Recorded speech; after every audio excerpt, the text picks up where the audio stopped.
some youth got caught up in some bad thing.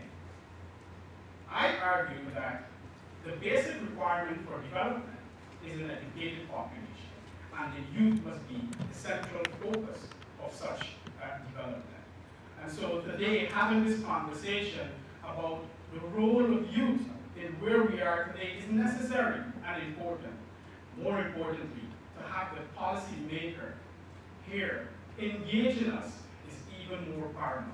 And so, making my speech short, I want to ask you to take advantage of this before your question, before your comment. Let me hear from you in terms of how we can take Guyana forward, inclusive of the youth. With that, Mr. Chair, thank you. And I'll offer again, I can't say it, but I would say a good session with the discussion with the Vice President. Thank you. Thank you, Dr. Armstrong. We'll get right into it. So, like Dr. Armstrong encouraged you, so think about things, present your thoughts, present your ideas. So, I now give you Dr. Barjak, your man who needs no introduction here.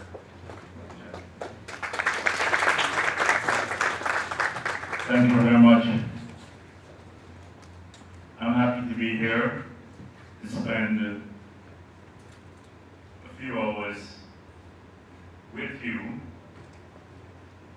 talking through things that hopefully are very important to you and our country.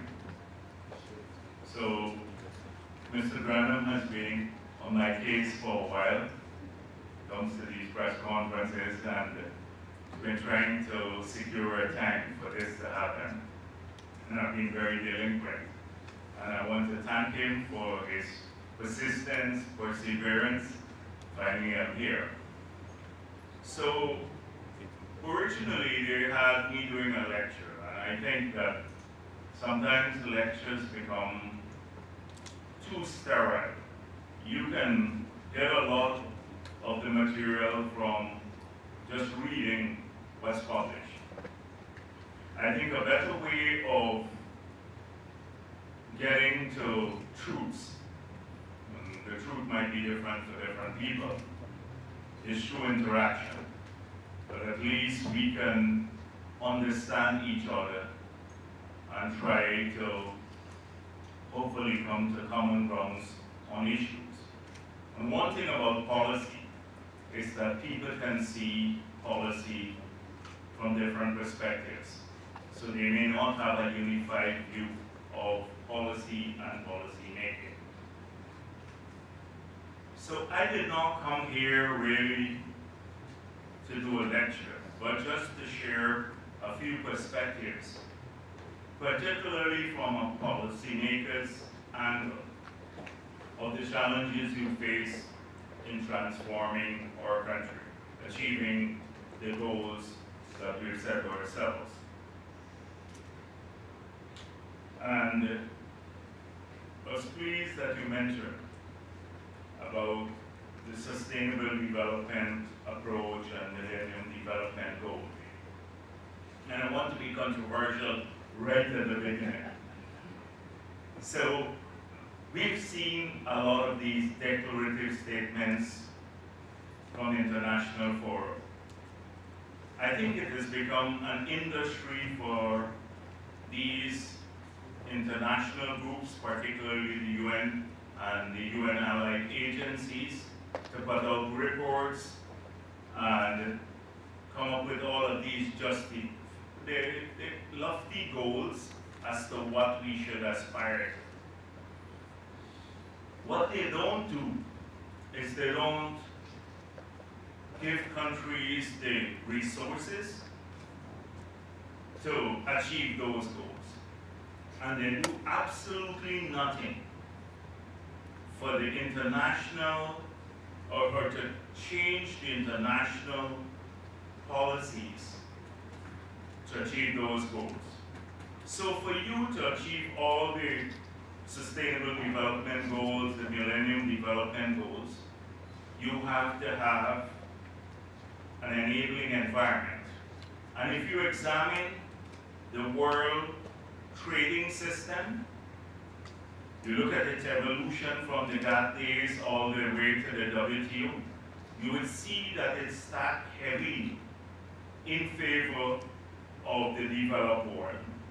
It has evolved even from the early days when they had special and differential treatment for small countries based on size to now almost full reciprocity in international trade. I remember speaking on behalf of CARICOM when I was president to President Obama. Hillary Clinton was there. And I said to him, how are you going to help us to change the global trading system to ensure that countries that want to work hard, that they can do so and prosper? How do you expect a country like St. Kitts and Nevis, with 35,000 people, to compete with the United States of America on the same trade terms when in a single building in New York, more people work in that building than the entire population of that country?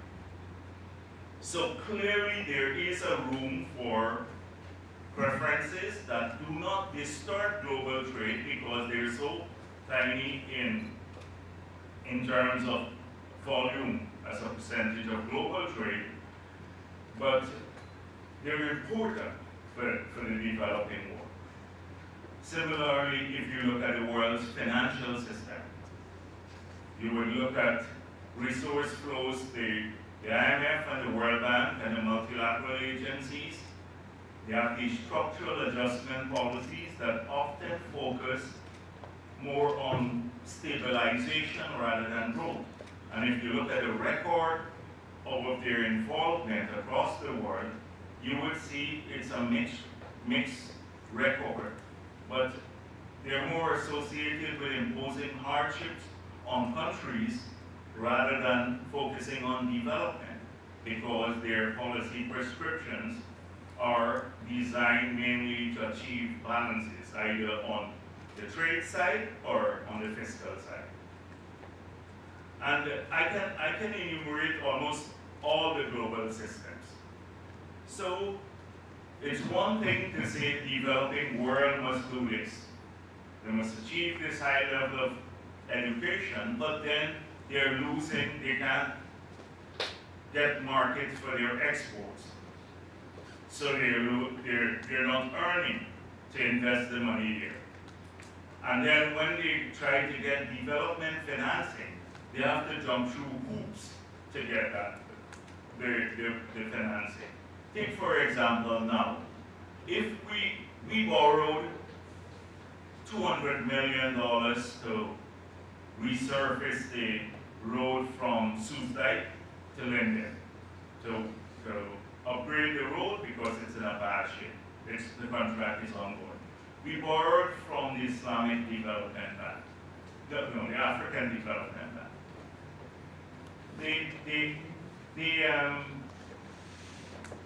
That's from the Islamic Development Bank. It's 5.9% interest rate. It took us almost 3 or 4 years to get to the stage of first disbursement because of their procedures. We can go now to a private institution and borrow at 4.2% because of the state of our finances. And you can get the funds available nearly immediately. You don't lose 3 years of development time. And so the point I'm making here is that sometimes, whilst recognizing the laws of economics, you can't get away from the laws of economics. Many people think you can do that. You have to also, in your mindset at the national level, be prepared to explore unorthodox approaches, not fall prey to the orthodoxy of international prescriptions. You have to be unorthodox in your approach to economics. And our history in that, particularly in the People's Progressive Party, our history of policy making over a long period has focused a lot on working within the system, but using unorthodox approaches to solving national problems. And I want to trace with you a bit of this. I didn't want to do a lecture, but it's almost sounding as though I'm going in that direction. I wanted this to be more interactive, so I'm gonna truncate. But one thing for especially students of economics, no matter how you try to get away from consequences of bad policies, you have to confront them. Bad policies lead to consequences. They have short-term consequences and long-term consequences. And if you don't have a long enough horizon in analyzing policy, you run away with, you get a ton of confusion. Let me give you an example of this now. When I go to my press conferences, every week people talk about exchange rate depreciation. So I speak about it. I say to them, we're in a very sensitive period where we don't want the rate to appreciate significantly because it could cause the phenomenon of the Dutch disease that we're trying to avoid. Would make a lot of our exports uncompetitive. And we don't want it to depreciate significantly because it can increase costs, right, drive up inflation. So we look at the overall system. So there may be shortages within banks, but when you look at the supply and demand of foreign currency in aggregate, the system is clearing because the central bank looks at it from that perspective. So I see, and we will intervene to ensure that the nominal exchange rate will not depreciate. So there's a whole debate now going on that, oh, Jackie should not be looking at this. What matters is the real exchange rate or the real effective exchange rate or the nominal effective exchange rate, all these theoretical terms. And people don't, so those are important variables. You have to examine them, look at the impact of inflation on nominal exchange rate. You have to look at the impact of trade balances and the weight of trade balances on trade. So those are important variables. But an economy doesn't move on real exchange rate or real effective exchange rate in the short run. They have to understand in economics, there's short run and long run. And so in the long run, a rate, if it's overvalued, when you calculate a real effective exchange rate or a real exchange rate, if it's overvalued, in the long run, it moves back to equilibrium. But in the short term, in the short run, everything is dependent on the nominal exchange rate. And we're dealing with the short run now. So I see a lot of the economists, professors, all of them talking about, oh, we should be looking at this and busy calculating real effective exchange rate, which is nonsense really, because 10 persons can calculate it and all 10 get different numbers because it depends on the weight that you assign to different, you depend on the quality of your trade stats, and you can have variable quality. If you look at, like right now with the US, we have different import figures than into Guyana than they have, and it's different by $1 billion. So, just let me make off here. So, the point I'm making is that long versus short run.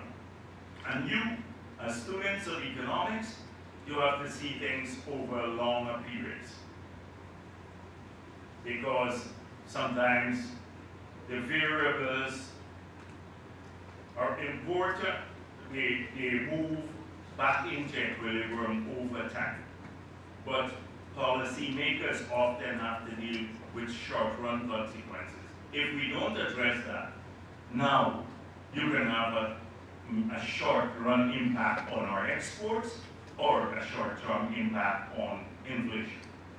So we will use the nominal exchange rate and act policy-wise on the basis of the nominal exchange rate. So that's just an example to show longer periods. And now let me go back to ask you to read two documents.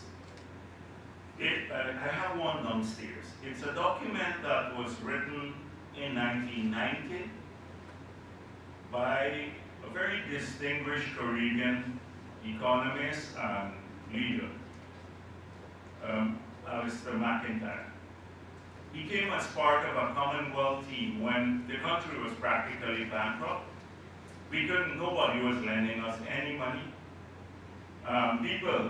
The report pointed out about the shrinkage of economic output. In 1990, we were producing, our gross domestic product was 20% less than mid-70s. So we decumulated wealth as a nation for that period. The poverty levels, if you look at the Ramper Cash study, was 86%. If you look at it from a nutritional adequacy requirement, it was 86% of our population was below the poverty line, as defined in that period. And so, if you look at it, the report, it said that our debt, stock of outstanding debt, was 7 times the value of our exports. And if you look at the arrears on the debt, it was another 4 times the size of our exports. So with the stock of debt and the arrears, that's 11 times the value of our exports. The fiscal deficit had gone over 50%. So every couple of years, if you are borrowing, you are doubling your debt to finance the fiscal deficit, but the government at that time financed it by printing money, so monetary expansion, which again led to high rates of inflation, over 50 to 100% inflation. So that was the starting point. The starting point, bankruptcy. Economic bankruptcy, a country that was insolvent. I'm not going to go through all the details of it. And the starting point in Guyana was also so bad macroeconomic environment, no entrepreneurial class, because for decades the state controlled, dominated economic activities. 80 to 90% of economic activities were done by state institutions, so no domestic entrepreneurial class. In most countries, it's the domestic entrepreneurial class that drives development. We had none. We had to incubate one. That's the starting point. The third area, disrepair. If you read the report, it's interesting reading. You will see that the entire country was the physical and the economic infrastructure, the physical, economic, social infrastructure were all in disrepair. So that was the starting point. Without us solving the problem of the debt overhang, which was 9 times the size of GDP, and us having to use over 100% of revenue to service that debt, there was no viable economic policy, medium term or long term. You couldn't achieve any goal, millennium goal or whatever goal, no goal you couldn't achieve, because you were paying more in debt servicing than you were collecting in revenue for the country. We were bankrupt. When you added public sector wages to the debt servicing, it was the actual debt servicing. It was 114% of revenue, because 94% we had Scheduled debt servicing was 153% of revenue. After getting the write-off was 94% actual, and then 20% of revenue went to public service wages and salary. So those two things, you were borrowing to pay debts and wages. Where would you fund money to invest in roads, schools, any infrastructure, sea defenses, whatever, without incurring more debt? And without, through a sustained period of policy making that most of you are too young to understand. Very, very difficult circumstances in those days. Asgar was Minister of Finance at that time, so Asgar is here. I was junior minister, then I became, in 1995, the minister. And then my entire presidency, that is what we had to contend with. We had to contend with very little money and huge demand from people, high expectations. Until today, we're still trying in economics. Some people, particularly behavioral economics, you need to study a bit of that. I think that's where we need much more work being done at the university and other places. But we still have that. So huge expectations, very little resources to meet the expectations. And then a country that has been divided since the colonial period. They deliberately divided our country along racial lines because they did not want us to get independence at the time, and it remained divided through the years of undemocratic rule. But we're now trying to bridge that divide. So that had other consequences of street protests, etc. So country in turmoil, very little resources, and high expectation. And within those three main variables, we built our economic strategy. And we outlined it in several documents. If you want to trace those documents from the National Development Strategy, the Poverty Reduction Strategy, then the Competitiveness Strategy, the Low Carbon Development Strategy. And each of those documents responded to evolving challenges. So when we had to address the impact of climate change, we came up with a new strategy, which is an existential threat. So we came up with a new strategy. So that is how you have to analyze the period that we've been in office, or policy making at the national level. By 2015, pre-oil, our debt had been reduced to the debt to GDP ratio, one of the lowest, well, among the lowest in all of the developed world, and one of the lowest in the entire world. It was about 40–45% of GDP, down from 900%. So that was pre-oil. And our servicing of that debt had plunged from 153% of revenue to about 10%, under 10% of revenue. And this was pre-oil. Today, it's like maybe our debt is about 16% of GDP. So definitely among the lowest in the world. We're using about 6% of revenue to service debt. So when you hear people think, oh, we're borrowing all of this money, you hear this a lot from the opposition. We have come the lowest debt variables anywhere in the world now, coming down from that unsustainable period. So we're not burdening future generations with repaying that debt. We're not burdening them. That is what we had to work through. The burden that was a legacy bequeathed to us represented lost opportunities for development because we had to take care of it before you could have had any viable economic or sustainable strategy. And so these are some of the important things that when you set as policymakers, when people go and make a comment on social media, they never look at things with long perspective. So someone goes and says, oh, the debt is high now. And they just say it nonsensically. You have a lot of nonsense that passes off as policy in social media or even from in the parliament. And every week we have to to almost in a painstaking way go back over these things. It becomes boring, frankly speaking. I get tired of it. And the boredom shows. But if you're going to capture the minds of people, my big fear is that if we don't speak up enough about it, as boring as it is, there are many people in an unsuspecting way, because they don't do their own research, particularly young people, they will actually subscribe and repeat the falsehoods. And then, what will happen? You get caught up in a kind of populist form of policy making.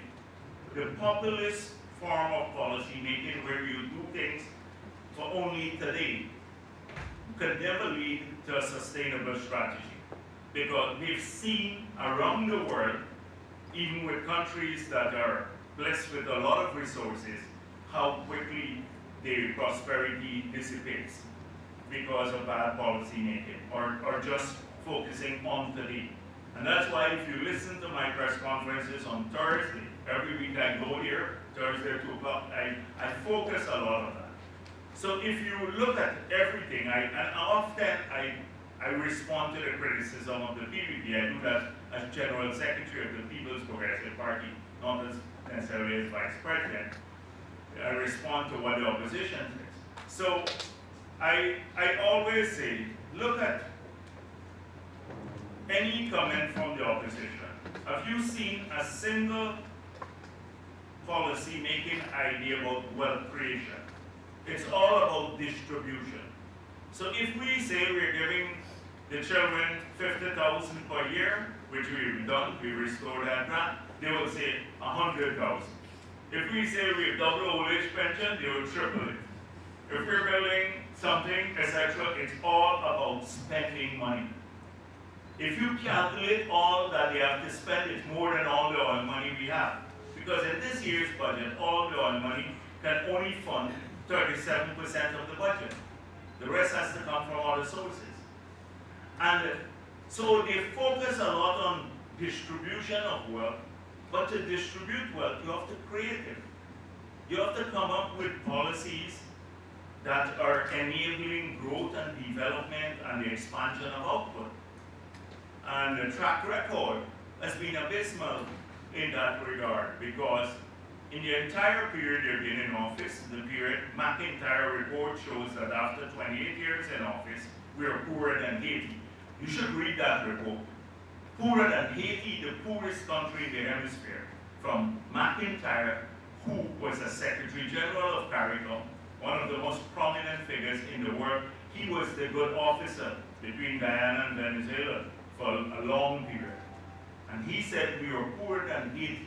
Now, from being poorer than Haiti, we're probably in a per capita GDP sense, because that's how it's measured. We're probably just under, we're number 2 in the region now. And in a year's time, we will become number 1 in terms of a per capita. But the long haul, it doesn't happen overnight. You were fortunate this generation that you didn't have to go through the painful period that we've had to remain balanced on. But it means all you have, and why did we get there? Because we were living above our means.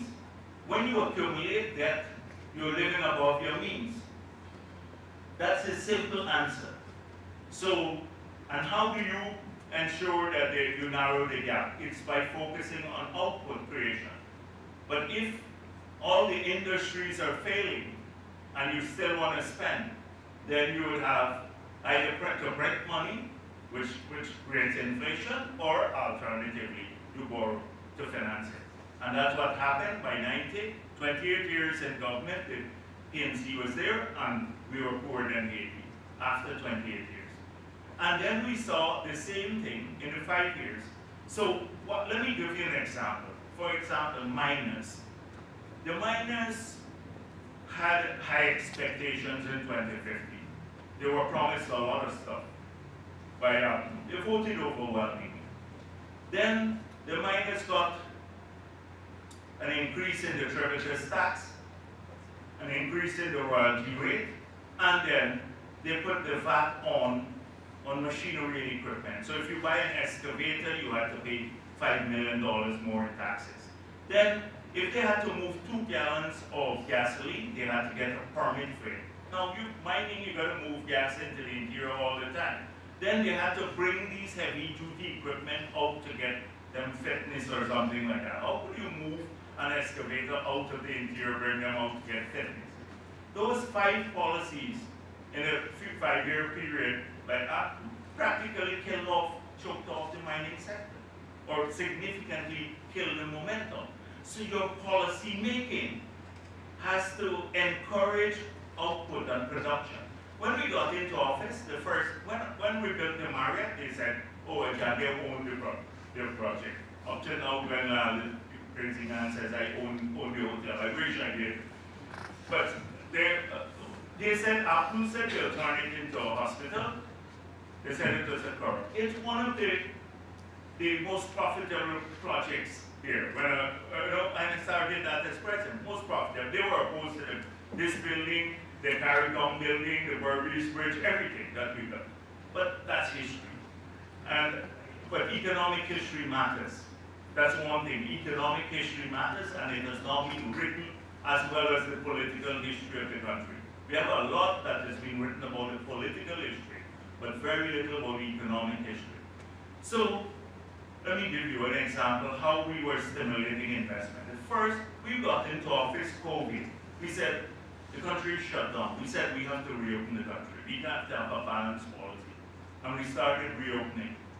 And the 35,000 people that had lost their jobs because of the COVID, and those 35,000 before COVID, we said we have to get them back to work.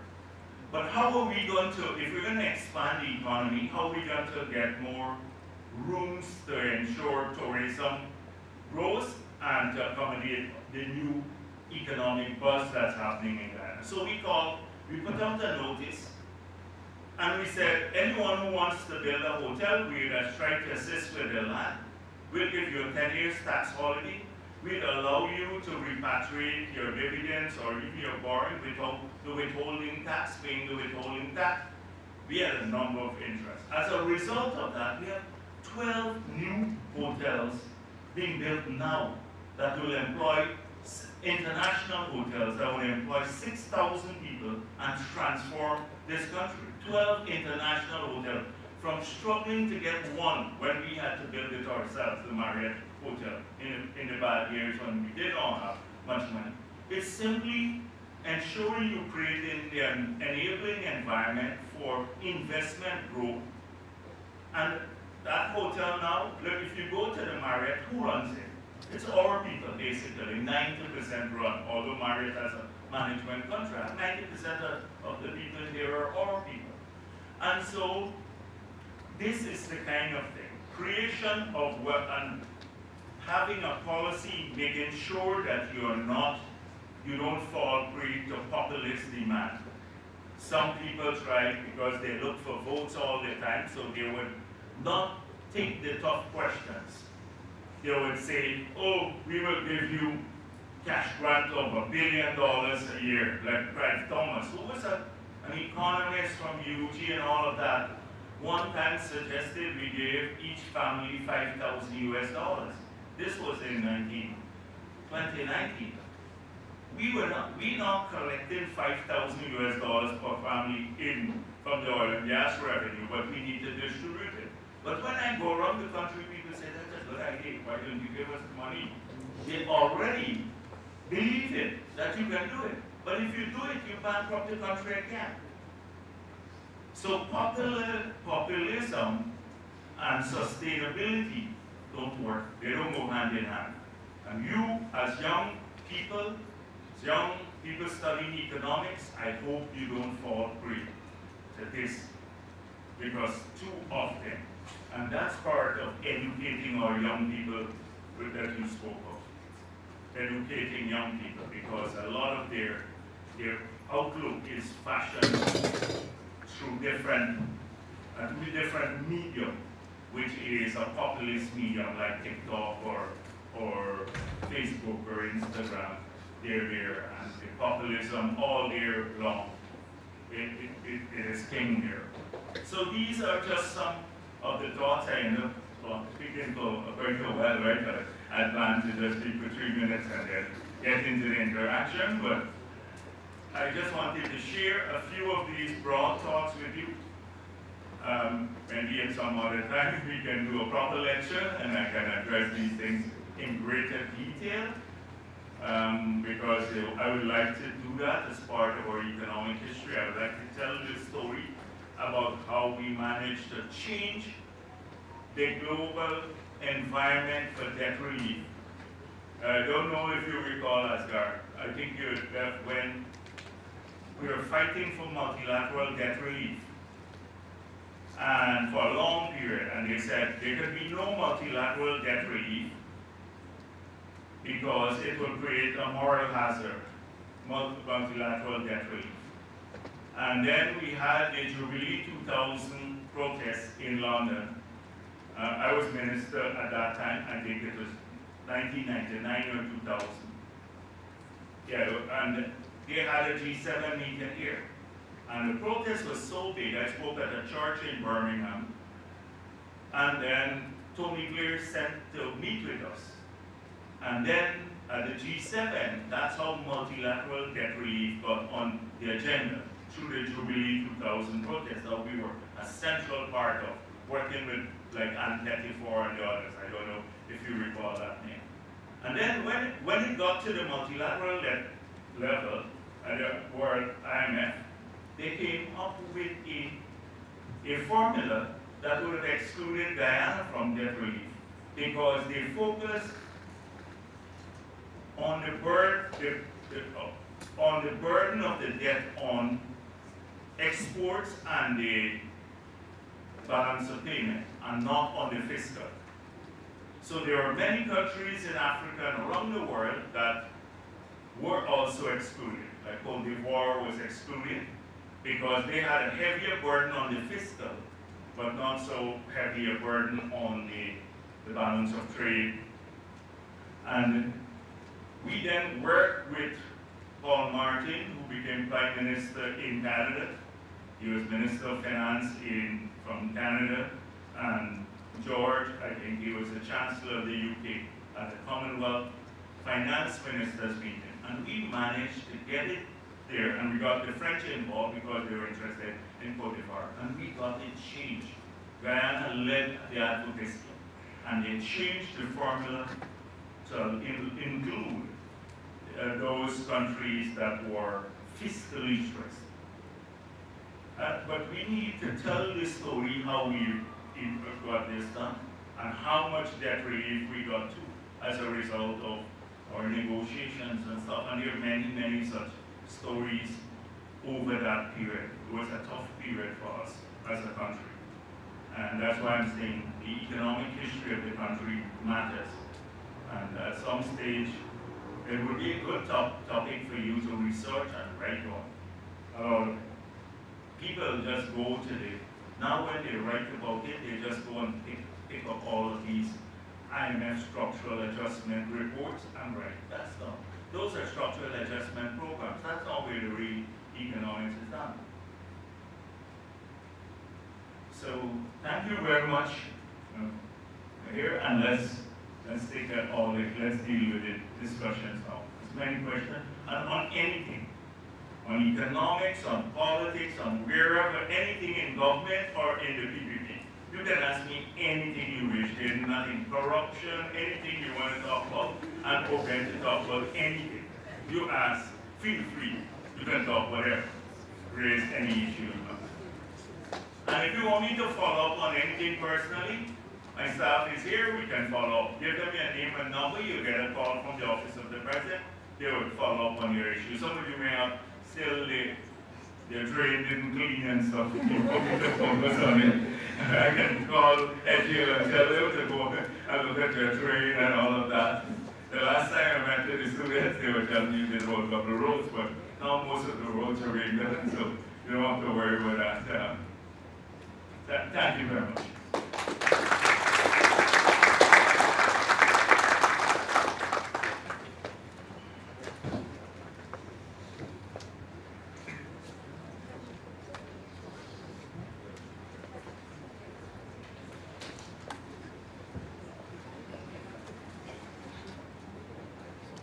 Yeah. Who's gonna go? You have they have a microphone? They have a microphone? Okay, yeah, go on.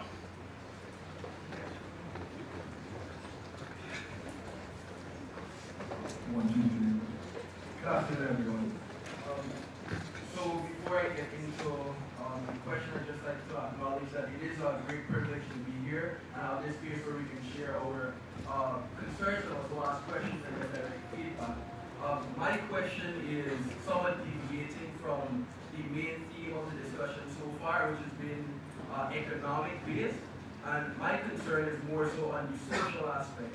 Now, while I acknowledge that we have a significant amount of centralized initiatives that target social ills in our country, my question stemming from that acknowledgement is whether or not there are plans to establish community-based and sustained programs that target these social ills. Because the reality is a lot of times we have programs that target social ills in communities, but they're done in the form of outreaches. And while outreaches are successful, they cannot compare to sustained programs, such as things that deal with reformation of offenders, things that deal with, providing gender-based support for men and women in different areas that they need, and even economic empowerment as well. So that's my question. Okay. So that's a very, very important question. There are some things that the government can do well. And I think the government needs to clearly define that role and stick with it. And then create space for other groups in society to deal with other things. So for example, when I was president, we started working in Georgetown. We had a lot of people on the street, living on the street. So we built that facility, the Hugo Chavez Center in Region 5, to move people off the street. And then the night shelter, I met with the young people who were living on the street, lots of kids. And I said to them, if I were to, because they came from families that were broken and many times they don't want to go home, so they're living on the street. I said to them, if we were to I put you in a school where you can stay there. You get all your meals and we take care of your entire education. Will you go there? And they said to me, no, the street nice. Right? So we ended up doing a drop-in center to allow them to come there, get a bath, meal, and then go back on the street because they would run away. They saw this as a government imprisoning them basically by putting them in school. The same thing will happen with the night shelter for homeless people. When we built it out and we allowed the ministry to run it, the ministry staff was going home at 4:30. And people have to come in at night. So there is a role for the non-governmental organizations to occupy a lot of these social type of services. Yesterday at my press conference, I spoke about two organizations that we supported. When we got into office, there's Blossom Inc. and Child Inc. that were doing a lot of work, forensic audits with kids who were being abused, etc. We've increased their subvention enormously, so now they can provide those services. We have increased the subvention for legal aid, and now we've expanded it to other regions. So we don't provide it, but we make a subvention available to the agencies that provide the services. The Guyana Society for the Prevention of Cruelty Against Animals, they met with me last year. They had a subvention of $700,000. In this year, it's gone to $15 million. So there is room for that to happen. I keep saying to the faith-based organizations, the churches, the temples, the mosques, your job is to work. We will support you to do work in the community. So when the young man in a village faces a crossroad, or a young woman too, and they have to make a crucial decision in life, they're confronted with some criminal temptation because the guy on the street trying to get them to sell drugs for him. The faith-based leaders, because in every community we have either a church, a temple, or mosque, or all of them. They should be there, and we're prepared to support their outreach, not to get a government worker to go there. Often they don't work with the same way, the heart. They work more with the head. They want to go home at 4:30 and stuff like that. They're good government workers too, no? But this is where those types of services and the outreaches that we do is because the PPP remains connected to the ground. We do it as a matter of principle. It allows, the APNU never did any of this. That's why people thought they were aloof. You have to take one time a picture with a cardboard cutout of the president. You don't need that. It is one of feedback from us. When I go on an outreach, I understand what level of services. If I depend on the NBC or the RDC to send me a report on what's happening in a backlist or in Enmore or somewhere else, they will sterilize the report to make themselves look good. When I go on the ground and I hear directly from people and they sit there, then there's no filter. There's no filter, and then I can address the question. So it's a feedback mechanism for policymakers. It allows you to keep your ear on the ground. Why do you think in our manifesto for the next 5 years, we already can talk a bit about it, openly about the ideas, because we know, we've been on the ground, we know what concerns people the most. It's their drainage, it's the garbage collection, it's those kinds of things, it's lights, street lights in the community, etc. So I don't see it as a failure of the system. I see it as a check and balance on the local government bodies so that they're more accountable when they have to go in front of the crowd. You ask them to do outreaches, they'll never do it. They're afraid of going to the people. But when you go there and they sit there, people would say, this man he was shouting at me when I went to get the service there. That is how we are approaching services. So definitely more support. Like, we want to work more with people living with disability. But they will get subventions and create NGOs.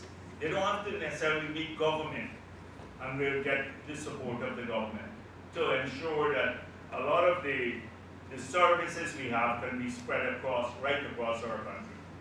That's the approach we want to take. And we've been taking, but sometimes with limited success, but this is the approach we're really taking. Good afternoon, everyone. Good afternoon.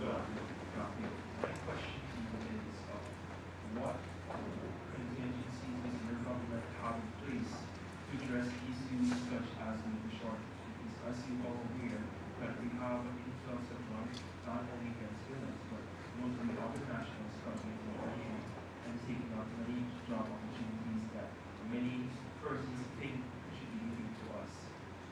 What is your government doing to Yeah, but you just asked me two conflicting questions here. You said, what are we going to do on contingency for labor shortages? And then on the other hand, people coming in to take up our jobs. Right? So you know they're conflicting. Yes. Right? So I'll leave it both. I'll leave it both, by the way. Yeah. Okay, because that's a concern by Yes, some yes, people. yeah, no, I understand. Yeah, because notably there are a lot of young people who are graduating from the Yes. University of Guyana, and they have raised concerns. Some friends of whom I know have raised concerns that they're not getting jobs in the country. So I just wanted to know, what is the government doing to address that? Because I know that the government is doing a lot in terms of young empowerment. Yes. So I just wanted to find out, what is that? What are you doing to rectify? So first of all, I was on the Secure Coast last week. You know, we're building out the youth arm of the party, so we have about 15,000 persons, young people who join the PFIO. People, kids of every race, every religion. That's how we started in the PPP, well, through the youth arm. And I was on the Secure Coast campaigning pre-2020. So when I go to community meetings, I ask, what about the jobs? And almost every second person wanted a job. So I asked, how many persons here are looking for a job? That's over 1,000 persons from the coast. There are a couple from the Amerindian areas, but not from the Amerindian communities because they're more along the rivers. How many of you are looking for a job now and haven't found a job? 2 persons. It was revealing to me. So I went to another meeting at Aurora, the same thing happened. And then in the evening I met with the Chamber of Commerce in Essequibo. And they said to me, we're prepared to build facilities here that even with the Venezuelan influx, and they live, a lot live on Essequibo, a lot of Guyanese too. When I say Venezuelan, a significant part of these are our people who fled Guyana. The same hard economic times when you could go to jail for eating bread. Many of you wouldn't know that. But we went through that in Guyana. You go to jail, you became a criminal if you ate bread. I hope you read that part of our economic history, because a lot of young people don't know that. Or a can of sardine. If they found you with a can of sardine, you're in big trouble. Or even the tin, not even with the content. If you eat it out, you have to bury the can at night. And if they find you with a pot like you're cooking split peas dog, they'll fetch it to the police station with your pot as evidence. It was a different era. The people don't believe. So a lot of our people fled to Venezuela, they fled to North America, they fled to Suriname. A lot of them are coming back home because of the hardships there now. So we mustn't treat everybody who comes home here as alien. So even with that, they said, we don't have jobs, and we don't have people to work. In Region 4, if you have, all the construction sites are complaining now. They're saying people are showing up on Tuesday, they don't want to work, we're looking for labor, etc. So it depends on what category you're talking about. We have a shortage of plumbers, masons, electricians, all of these. And you've seen it reflected. If you're talking economics, in the higher price you have to pay for a plumber now or an electrician if you call them home, because there are shortages in these areas. That is why, outside of the 30,000 scholarships through the GOLD program, making university free, we also did about 20,000 persons who are trained in tech box skills by Minister Hamilton and the Vindia Prasad through the WIN program. So, to fill that gap, in other regions, it's turning out to be the same. We haven't been able in all the regions though to get as many or as much employment as we have in 3 and 4 now. So some of the hinterland regions, but we are faced with labor shortages in many skilled areas. Now, some people may not. So if you're in construction or you're a blue-collar job, let's say blue-collar, for want of a better word, you don't have a shortage of opportunities now. You can walk off one construction site and go to another and get a job immediately, and the salary is gone. If you start transitioning now to white collar, a lot of this is dependent too now on what you study. And this is going to be vital in the future. Because if you're an accountant or somebody now in technology or an engineer, then immediately you're mocked up by everyone. Government, the private companies, oil and gas sector, etc. Now if you study something else, then it becomes slightly harder. And so the choice of career will have to shift to where the opportunities are. In agriculture now, that is why we have laid out our diversification plan for agriculture, but smart agriculture using more technology. Next term, a lot on AI, the digital society, bringing all government services. So opportunities will grow in those areas because we need people to service them. The 12 hospitals we are building, we need 6,000 people to work here. We need maybe another 6,000 to work in the 12. the hotels that are constructed. So we have a hospitality school that Minister Waldron is running now to get people trained for that. So the opportunities are going to come. At some stage, we'll have to have a formal immigration policy. Right now, so as not to overload the labor market, like the bridge where the Chinese are building, we allow them to bring in their laborers. Because if they had to wait on our people, you know that big bridge there would take about maybe a long period into the future. Because they have a deadline to finish it before the end of the year. The same way, like some of these roads and stuff, if they have a big project, but they supplement the labor market. In the future, we'd have to have an migration policy. We haven't gotten there as yet. We allow it on an ad hoc basis, but we're going to be full employment, our people. And that is why we are evolving now to, before the mid-next year, each Guyanese will get, every Guyanese citizen will get an ID card with biometrics on it that would allow them some preferences, and every foreigner who lives here would have to have another card, but a different color. So you would have, our people will get some additional benefits. So when you come in at the airport, for example, you're swiping in using your card, you don't have to clear immigration once you have the citizen card. And we're going to start having to differentiate and track who's in our country through this card. So this card will be crucial for you to open a bank account. You can't open a bank account without it. You can't get a work permit without it. So if you're in our country, you have to get one of those cards if you're not a citizen. So we can track who is here, and then we can assess how many people we have to allow in more to work on our sites, etc. But never forget that we look for better economic opportunities in other countries when times are hard here. Sometimes our people become so xenophobic. Anytime they see a foreigner here, they come criticizing them. And forget that we fled to Trinidad, Antigua, Barbados, Suriname, US, and we expect, I used to fight with the CARICOM leaders about how they treated our people over there. We can't now treat people badly when they come here because we are more prosperous now. Sometimes our people have short memories and they want to make it political, you know, look at these Chinese or somebody else coming here.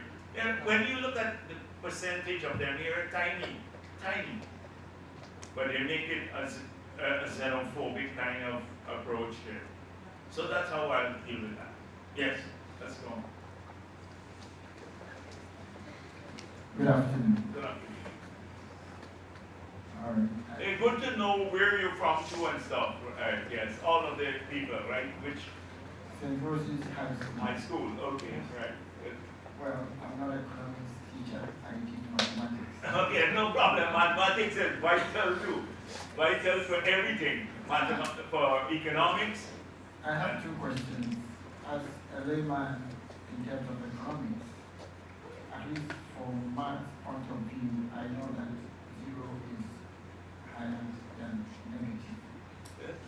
Now, looking at the economic policies that has brought on foreign debt as low as where we are now, is there any objective intention to bring it to zero? That is my first question. The next question is this oil that we are having now. I know our electricity is being managed with oil from somewhere else, not here. And is there any possibility of having our own refinery now or somewhere later? Thank you. Okay. So let me start here.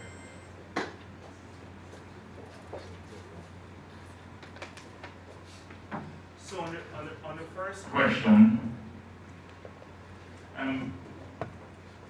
there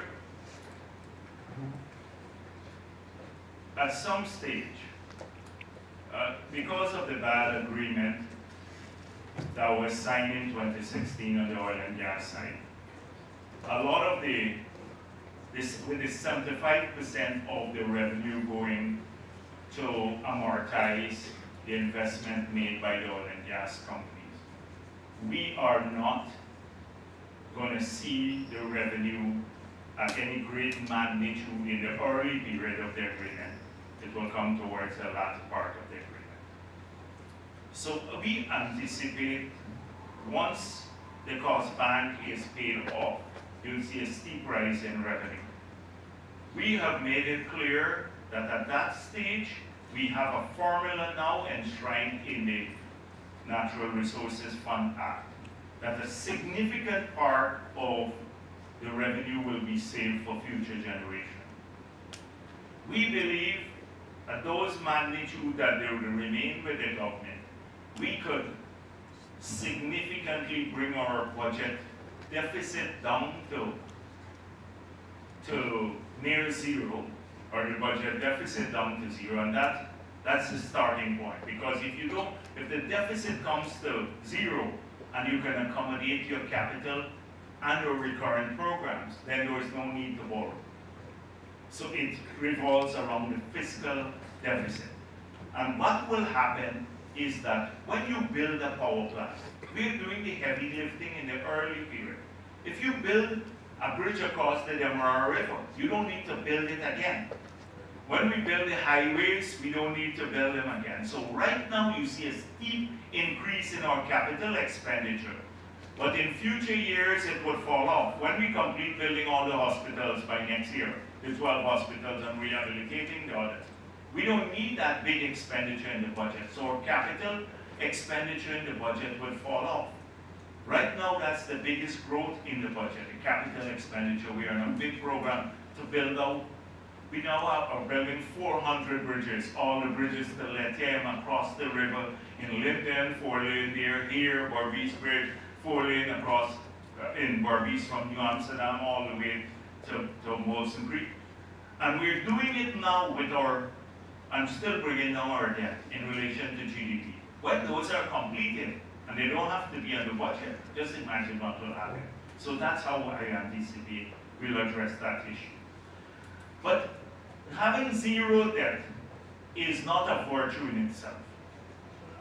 If you can borrow cheaper than the alternate cost of capital, except if it's from revenue sources, and the return on your investment is higher than the rate at which you borrow, then it's good to borrow. That's how people make money. They borrow, private sector, they go and borrow, they make money, they invest in something, they get a 20% return, and then they pay back the bank a 10% interest, and they make money. So borrowing is not bad by itself, but if you borrow to eat, that's a different problem. Then if you borrow to invest and make money, it's a good thing, right? Because then you create wealth for yourself. And that's what we're trying to instill. If you look at my press conferences again, I focus heavily on what the next term will be like, and a big focus on economic and financial empowerment.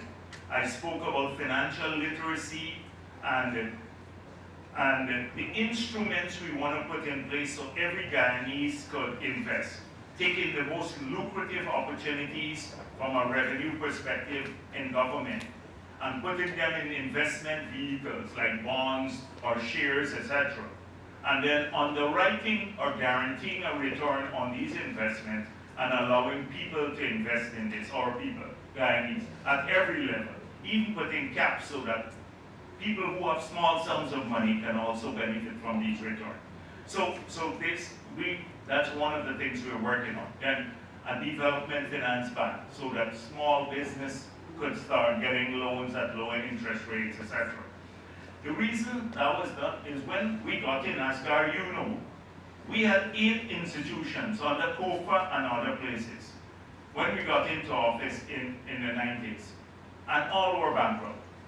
And we managed to disengage from those institutions without any cost to the Treasury, unlike Jamaica, which added $3 billion nearly of debt to the Treasury because of the financial problems they had. And that, in Jamaica, they had almost 2 decades of lost growth. because of having to deal with that debt overhang. So that's very important. But borrowing in itself is not inherently bad. It's how you use the money. The other one is oil. And so right now, you have to maximize your return from the investments for the country. So the reason we were looking at greater flows to Guyana, the agreement that APNU signed stacked it in favor of the companies. So we said, here are a few things we will do without renegotiating the agreement. The first 50 million cubic of gas will come in free. So that will go to a power plant and we'll generate 300, that's under construction, 300 megawatts of power that when completed next year will cut the electricity bill by 50% and generate cooking gas 4 times or 3 times the amount that we are consuming as a country, so we can start exporting. That is one benefit, by getting 50 million cubic of gas free to the site, the river there, which allows us to do that. The second thing is that we passed the local content law.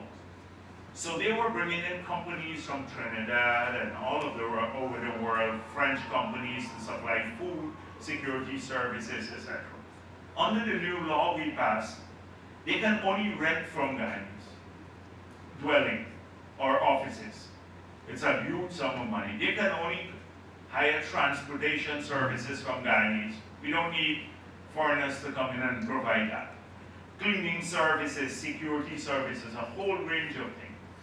Last year, it led to about $700 million US of business to over 1,000 Guyanese companies that had registered. That's why people are coming back home. People who never wanted to come to Guyana and looking for a passport, they migrated their children, etc. They're all at the passport office now.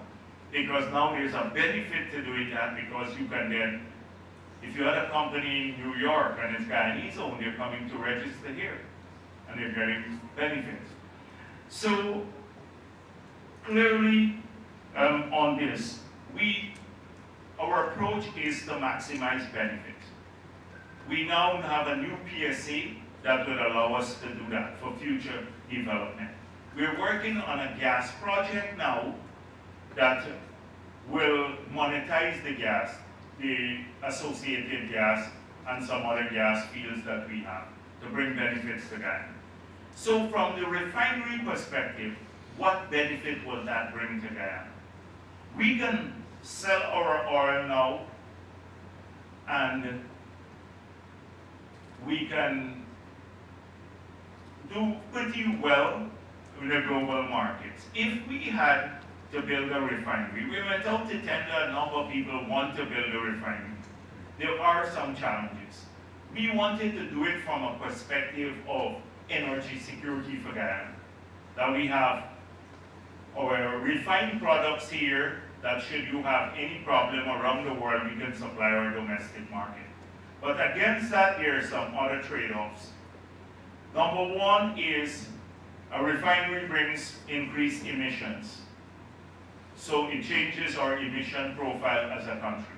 In the future, when people are paid, like we are paid already for the forest carbon, but when you have to start netting off, it would cost you money. Secondly, we'd have to give all the tax concessions, tax holidays, so there's no revenue to us. Then we'd have to sell our crude to them at probably the same price, Brent, maybe Brent, or we're getting a premium on Brent. So those are the negatives. We have to bring more emission, we have to give all the tax benefits, and then it's privately owned. So we don't get any revenue too. So the private, and it's not privately owned by Guyanese, because you need maybe $700 million to $1 billion to build a viable refinery. So we have to examine the pros and cons. This is one thing we do every time we make a policy. That's why we will never implement a policy if we can't defend it. That's how we approach it in the PVP. And so we went through that. Although it sounds popular, why not build your own refinery? When you look at the numbers, and the entire situation. So how can we satisfy now our need for energy security without doing that? And that is why we are exploring now the building of these huge storage terminals in Guyana. So you can bring large volumes of refined products and store them here. Because nationally we have maybe a month of storage. So after a month, if you don't get products in, you start running out.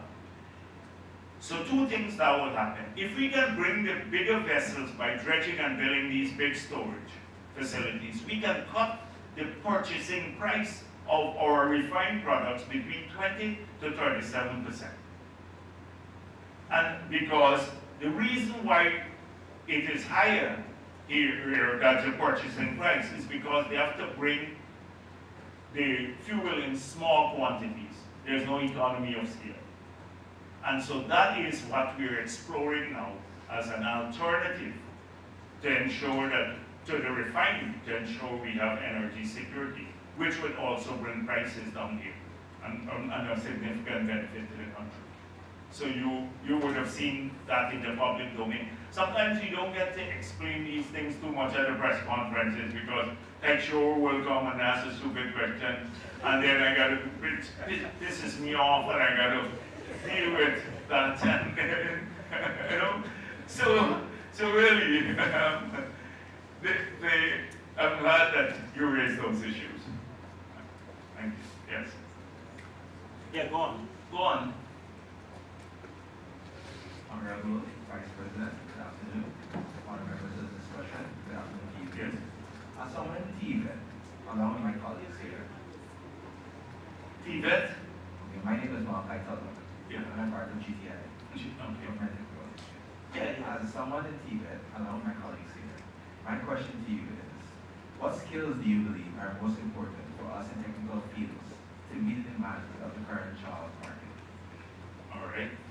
So in that area, I would think, let me tell you the sectors that we are focusing on in the future. So clearly in the financial side, but so a lot of, when I talk about the growth in financial opportunities, so we are looking to deepen, broaden our financial sector, including the banking system. So introduce technology into banking, to utilize the funds more in the credit unions or create opportunities there. Then the bonds, the bond market growing, the stock exchange growing, people being able to invest directly into instruments, etc. So around financial services, skills around financial services. We're looking to see if the power plants we're building can work on data processing centers to power AI. We want to use artificial intelligence as a major tool throughout our system. In the education system, we're thinking about its evolution to even create individual tutors for every student in the country.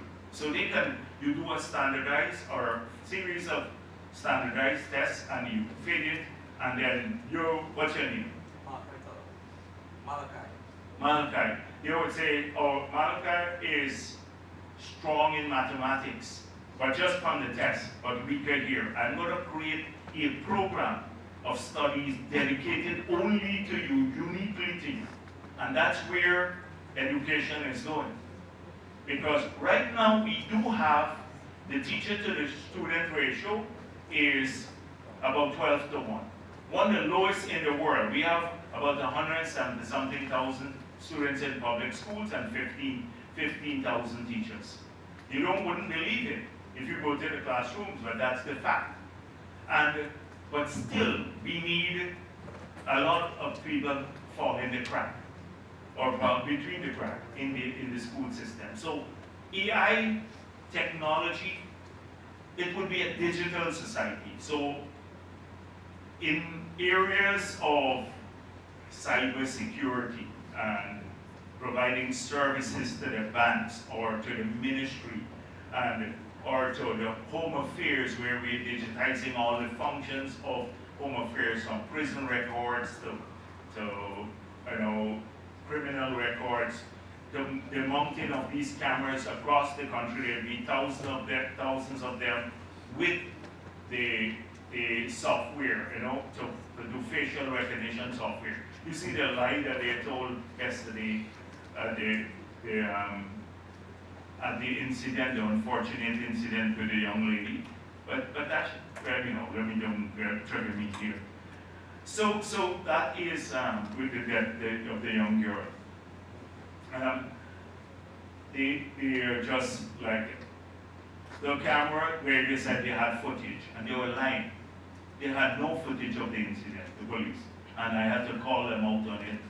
They were lying. But that sort of thing where you can, so security services do. So AI will be, or digitization of the society will create a whole range of opportunities in that area. Agriculture and smart agriculture.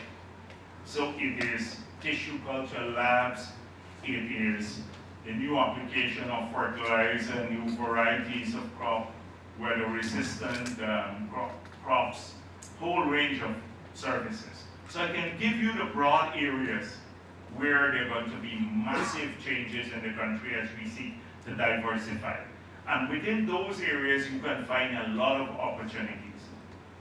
A lot of opportunities. I'm not going to go with the mature ones like oil and gas and all of that. You know those. But those are the new areas I would say focus your attention on. And then entrepreneurship. You have to think differently. We want our people to own things. Own their own companies and all of that. So that's it. Even as a group you can get together. I've seen people do this as a group and then they branch off on their own. So those are the areas I would say focus your studies in, within those broad areas. Yes. Good afternoon, Honorable Vice President. I am Gabrielle Bertis, a final year economics student at the university. Okay.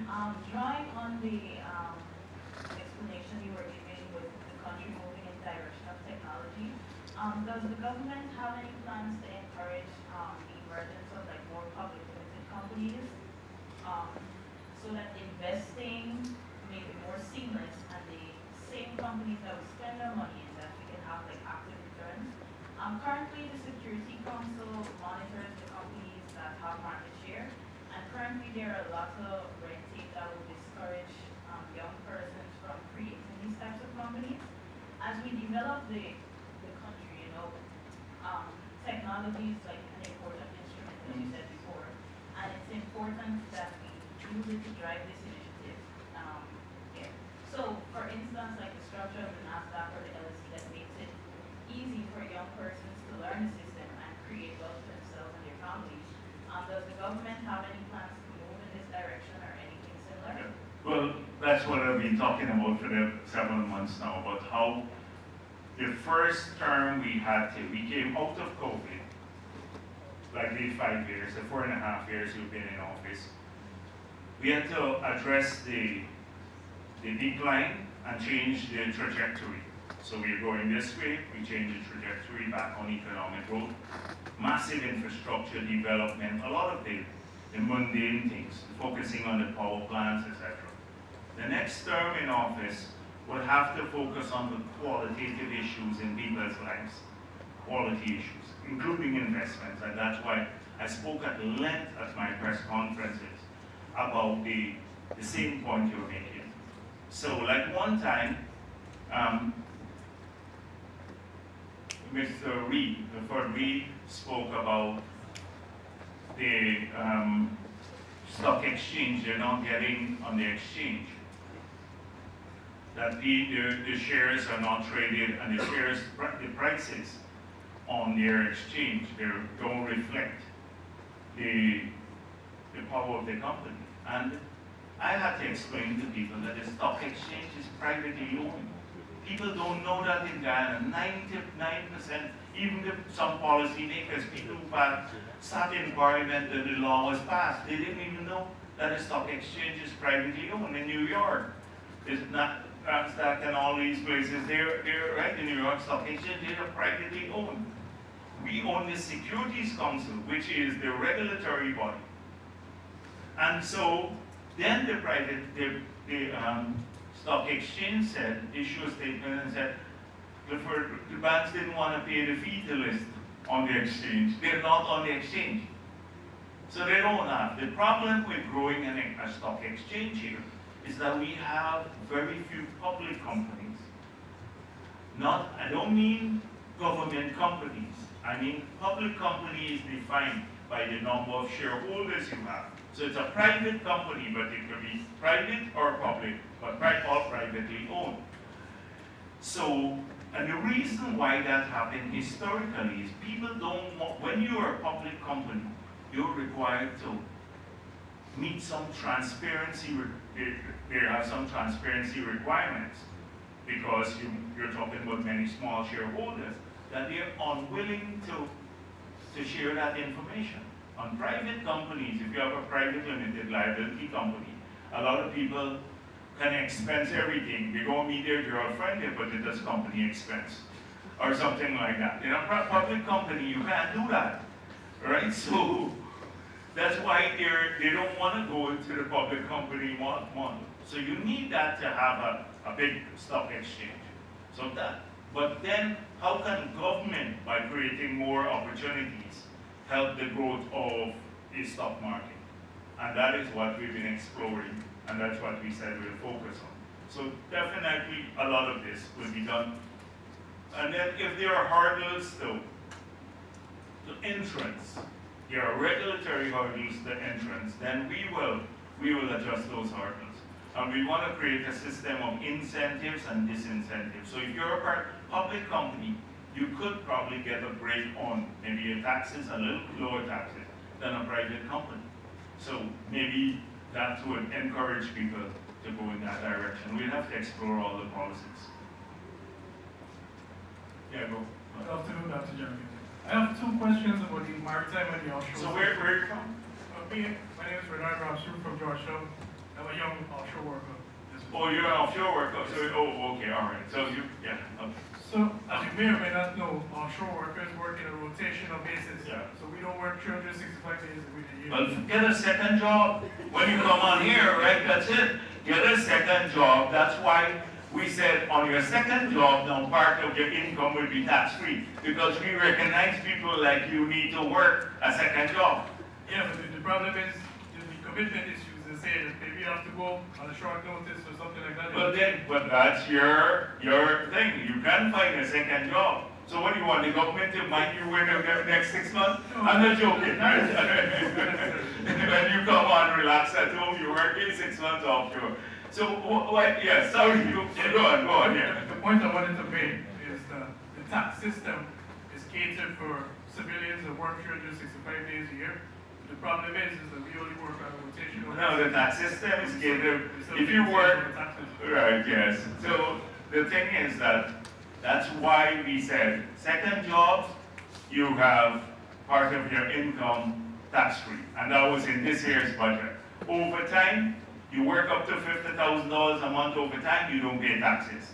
So we can look at it and examine it, but we can't evolve a whole taxation system to meet a few individual needs. But we look at it because we're changing the system to encourage work, but you don't want it to penalize people too.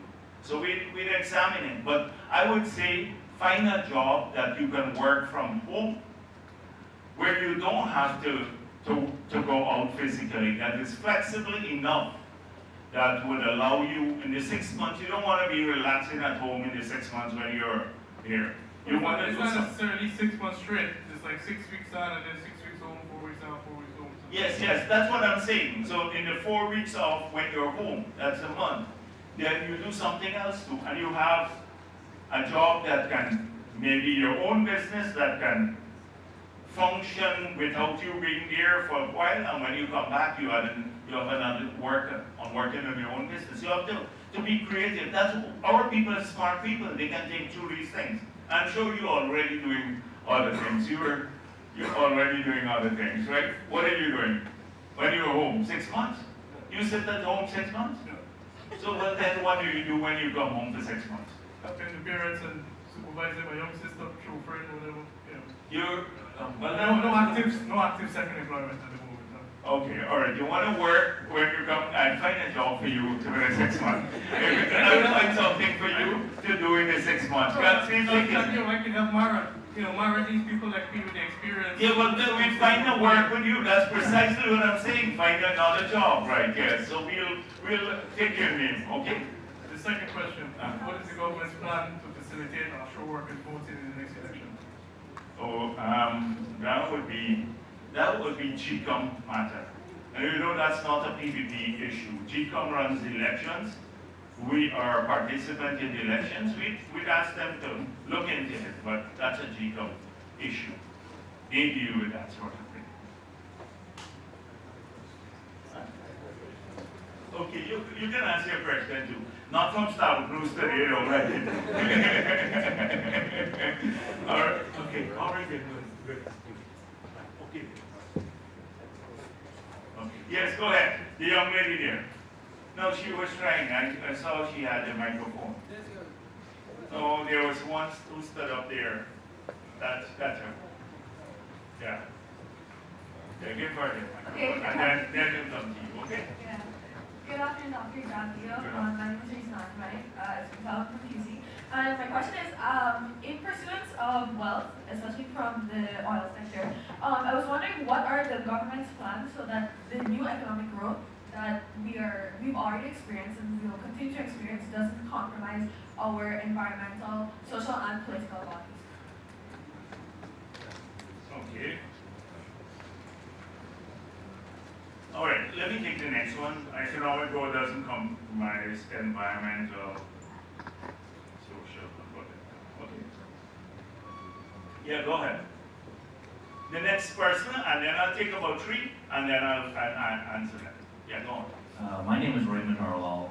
I'm a remigrant Guyanese and a former student of UG. Oh, okay, so I thought you crashed it as a remigrant. No, sir. All right. I actually That's good enough. because of your No, fine. Go on. because Sorry. of yesterday's conference. I was looking at you online and you mentioned you'll be here. So Yeah, okay. I said it's great to have an interaction with you. So I want to thank you for your time. Especially, I want to applaud you for bringing us up from the poorest country to one of the richest now, which is why I can leave Canada and the US and come back here. I invest in real estate in Guyana. I'd like to know I must applaud the government housing drive. It does that one initiative is making a lot of Guyanese wealthy. What's your future outlook on real estate in Guyana? And as it pertains to gated communities. Okay.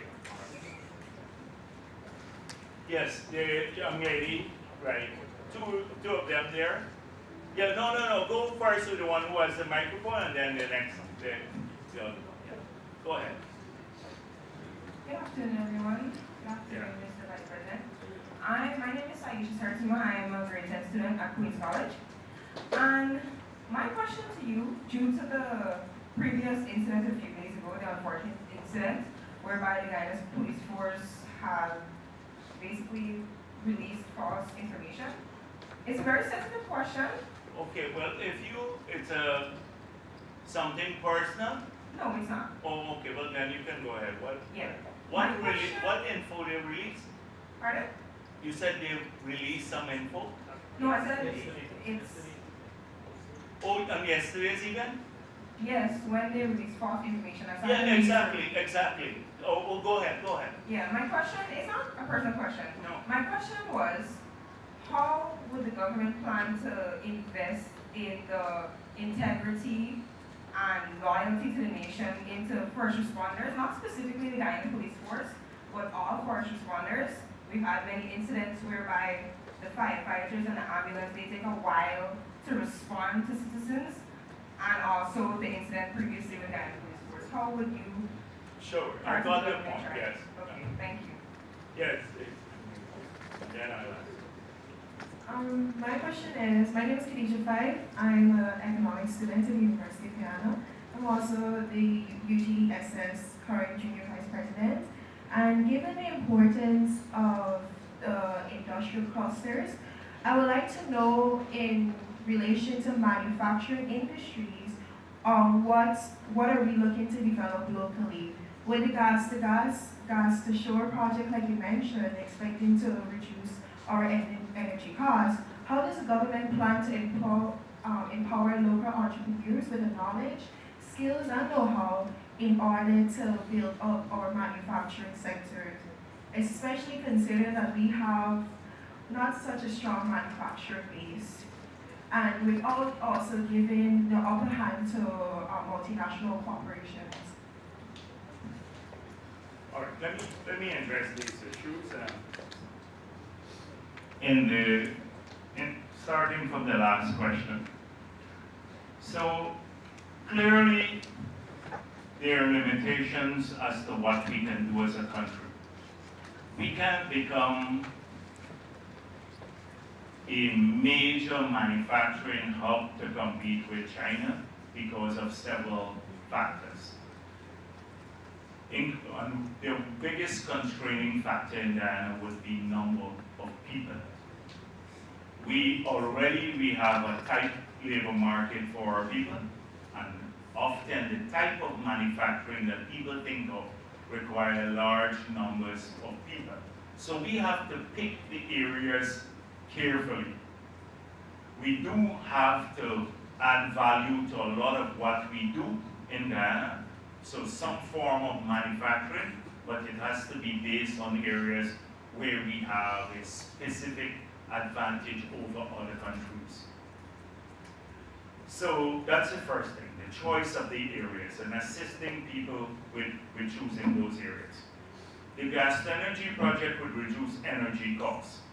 But we have, if we're going to create a manufacturing sector for a small domestic market, it becomes harder for it to achieve economies of scale. So you want to export some of your products. But the freight rate now is very high because we don't have a deep water harbor. Because of our particular geography, where we have a shallow sloping continental shelf, the big vessels can come direct close to our coast, unlike many of the small islands. So that's why next term we are saying we need a large port that can bring in the biggest vessels in the world, that would allow us to act as an economic hub for places like northern Brazil, Suriname, and back into the Caribbean, re-export into the Caribbean, but would also influence heavily our manufacturing competitiveness globally. That's the second thing that we want to do. Then the innovation hubs, that if you listen to the press conference, already we're talking extensively about regionalizing innovation and support hubs to work with the manufacturers, the small businesses, etc. The fourth area is financing. That is, we're going to establish a development bank, basically, or a financial institution. So finances. So these are just some of the ways. We've already started co-investing. Let me give you an example. In the Blackbush Polder area, we're producing a lot of products. So we wanted, the farmers can't get the products all the way to Georgetown, and then the middlemen use up most of the money. By the time the products get to Georgetown, or the produce get to Georgetown, the prices are more than double what the farmers get when they get to the market. So we built a small building, and then Umami, I don't know, you know the pepper sauce guy and stuff like that, they're now running that shit. And they're buying the produce from the farmers. So our investment was co-investing. We built the building, but they're running it now. And so we're prepared to do a lot of that. A lot of the call centers that we're building, 2 in Essequibo, 2 in Berbice, 2 in Region 5, we are building the buildings and then getting people to operate, like what we did in Linden. Even when I was president, we did that. So some co-investing. right, including in manufacturing sector. So I don't want, it's gonna take, if I had to talk about our plans for each of these sectors, it would take me like an hour each, because it's really, we have a lot of in-depth plans for the growth in all of these areas. But we have to be careful about picking the right things too. Because if you don't pick the right things, you can't compete. If we start producing tiles, for example, a lot of people want to go and produce tiles, they tell me at the IST. You will get out-competed immediately. Even with a high tariff, tiles coming from Brazil or China will just kill you. And so, major thing. And to get our people involved too. That is why the multilateral companies, you might need them to create some markets. So another project I was working on, on the border with Suriname, the farmers there have about 40,000 acres of land in some co-ops. And with Gaisupo at Scotland, which was closed by happening, we have another 26,000 acres. So we want to create an agro-industrial hub there that would see manufacturing and everything for export using the Quarantine River. We may need some foreigners to create the market, but a significant part of the opportunities will go to our people. Like right now, we are willing to move to growing hemp, but we need somebody to process the hemp. We need a company, and we will not find a local company. So sometimes you have to operate in synergy with the foreign companies, but then we'll let them take advantage of the locals to grow opportunity. The question of integrity and loyalty, it's a point that came up yesterday again at my press conference. People question our commitment, and I said, the commitment, anytime you act unlawfully, we will ensure that you face penalties. So I use the example of Calvin Brutus. When Mr. Brutus was being investigated, Brutus was the second highest in the police force. The opposition said the PPP will never, because he's close to the BP, never have an impartial investigation, etc. We had an investigation done. He faces now over 235 charges. 235 charges. If we could do it at the deputy commissioner level, at the lower end, we will do so too. When the policeman shot the young guy in Golden Grove, and it was like a personal dispute between the police and because over the girlfriend. You had a big protest. The opposition led the protest. We said, let's get the investigation done. It was investigated. The policeman is charged, in prison awaiting trial. And secondly, the family went to court. They won compensation of $24 million. The Attorney General was going to appeal it. We said no, give them the money. So you have people like, well, look what happened yesterday. Already the politicians descended and are making it political. For me, I'm just as concerned about what happened here as any other citizen, because I saw a callous behavior on the part of the police, callous behavior, and misleading the public. And there will be consequences. So we are going to act. But as I said yesterday, we can do all the professional training, and we have to do that across all the agencies, first responders, policemen, public servants, to treat people when they come into a government office or their work conscientiously. But a politician can't give a guarantee about any of these things. Because as we're speaking here, any of us are speaking here now, a policeman could be on the road harassing somebody. How would I know about him? I don't condone him. I don't condone this happening. But then they ask me, can you stop it? Or you have to answer for it. We can only promise that when we discover these things, we take conduct action against people. But definitely you need more integrity training. and that sort of thing. I agree with that. We have to find ways of doing this. That economic growth doesn't compromise environmental concerns. That's why if you read the low carbon development strategy, you will see the balance that we struck between social development, economic growth, environmental integrity for the country. Please read it and you will see. Even with us producing 1.6 million barrels per day, we will still be a carbon negative country. And most of the world is trying to achieve carbon neutrality by 2050. We're already there and we're carbon negative. That means we are, if you look at it as a balance sheet, we absorb more or sequester more carbon than we emit into the world. And a ton of carbon in the atmosphere has, whether it's emitted in Australia or Guyana, has the same impact on climate change. So that's important. And if you look at the balance on social side, the economic growth, although we have not had all of the oil revenue is only 37% of the budget I told you earlier. We are now investing, we already made it clear, education will be free. We're expanding all of the access, the social sectors, new schools, smarter schools, a whole range of other support for education. Healthcare, 12 new hospitals costing nearly $700 million US, rehabilitation of all of the others. So that's the social sector balance that we're doing.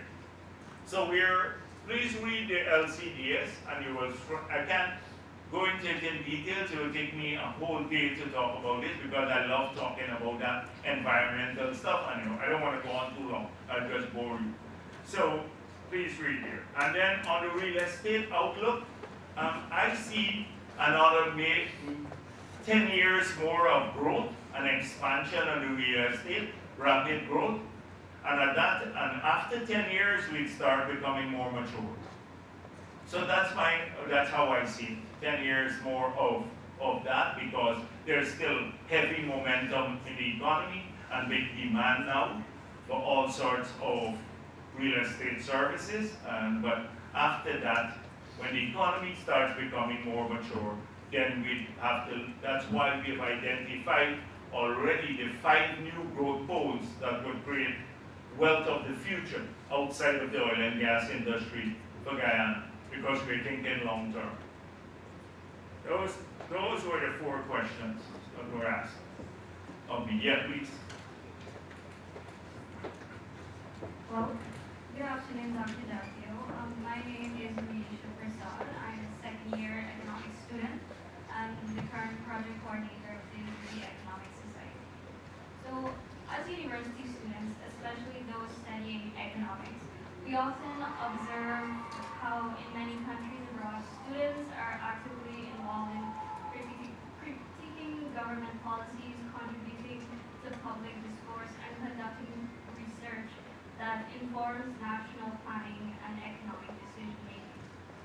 So, in this context, universities play a key role in fostering collaboration between academia and public sector. So, what I want to ask is, do you see a way for students, particularly through platforms like our economic society, to engage more directly with government bodies in reviewing or providing feedback on policy proposals? This could be like through internships, student-led research projects, or advisory collaboration that give us hands-on experience, and also allow government to tap into fresh academic perspectives. Yeah, so this is something that I've always pushed. When I was Minister of Finance, I made an offer to UG at that time. I said to them, why don't you allow students to come, particularly final year students, and be seconded to the Office of the Budget, debt management unit, the Bank of Guyana, the Accountant General's Department, all of these places. So when they come out of UG, they come out with an idea what the practical world of work looks like. And sometimes it's not based on the theory that they get taught at university. You may go through your whole working life without having to apply any of those theories. So, but the offer was never taken up. And so I don't see a problem with us trying to move back to something like that to get like people exposed, and it could become part of the curriculum. So they have to get a report and maybe part of the testing system in the university. So we're all for collaboration and critiquing of government policies. We're very open to people sharing views, even contrary views. What irks me is when people say, I have a contrary view, but they don't have really can't say what it is really, or justify it. And I get a lot of that all the time, like from the opposition. Oh, we don't do that. Don't do that. We have a policy, but we can't put it out in the public domain because the people will steal it, or somebody will steal it. They have a policy, or they will do it when they come into government. It's really asinine. So we don't have a problem with critiquing, and that should be. Academia should hold governments around the world to their toes, and share reasoned critique of government policies so that the policies can be improved. I hope that will happen. I don't know about the environment at UG. I have not been there for ages, where it promotes that sort of learning and inquiry, or it's still based on, like I was once encountered with a long time and it turned me off, that it was based more on knowledge of material that were obsolete and will become obsolete shortly, but the exam system was based on the material rather than on more critical thinking sort of pathways. So this is something that I don't know what's happening there now, so I must not comment there too much about it. I've not gone there for a while. Maybe I'll pop in on the campus a bit and see what's going on there too. But this is what we want. Campus must be. I remember in university, like the coffee shop, we used to be robust debates about everything under the sun. Everything under the sun. It's like real, that's how campuses should be. It's a hotbed of ideas and contrary views and all of that. Not, you have to tiptoe around a certain lecturer because if they see you too much around, you get a bad grade or something like that. You have to challenge people, including the lecturers themselves. We've done that, and it should happen again. This is the period in which, your idea should blossom. And we want that at the national level. Young people to do that. So yes, definitely collaboration. We can work towards that. We can yeah, thanks. Good afternoon, Honorable Vice President Sir Javier. Good afternoon, everyone. So you would have mentioned earlier that we have plans on expanding the artificial intelligence industry, right? So do you believe that in any way would interfere with the government's plans of expanding employment opportunities for us, the citizens of Guyana? And if so, does the government have any plans in place to tackle that issue when it arises? Yeah, so this is a very important issue too.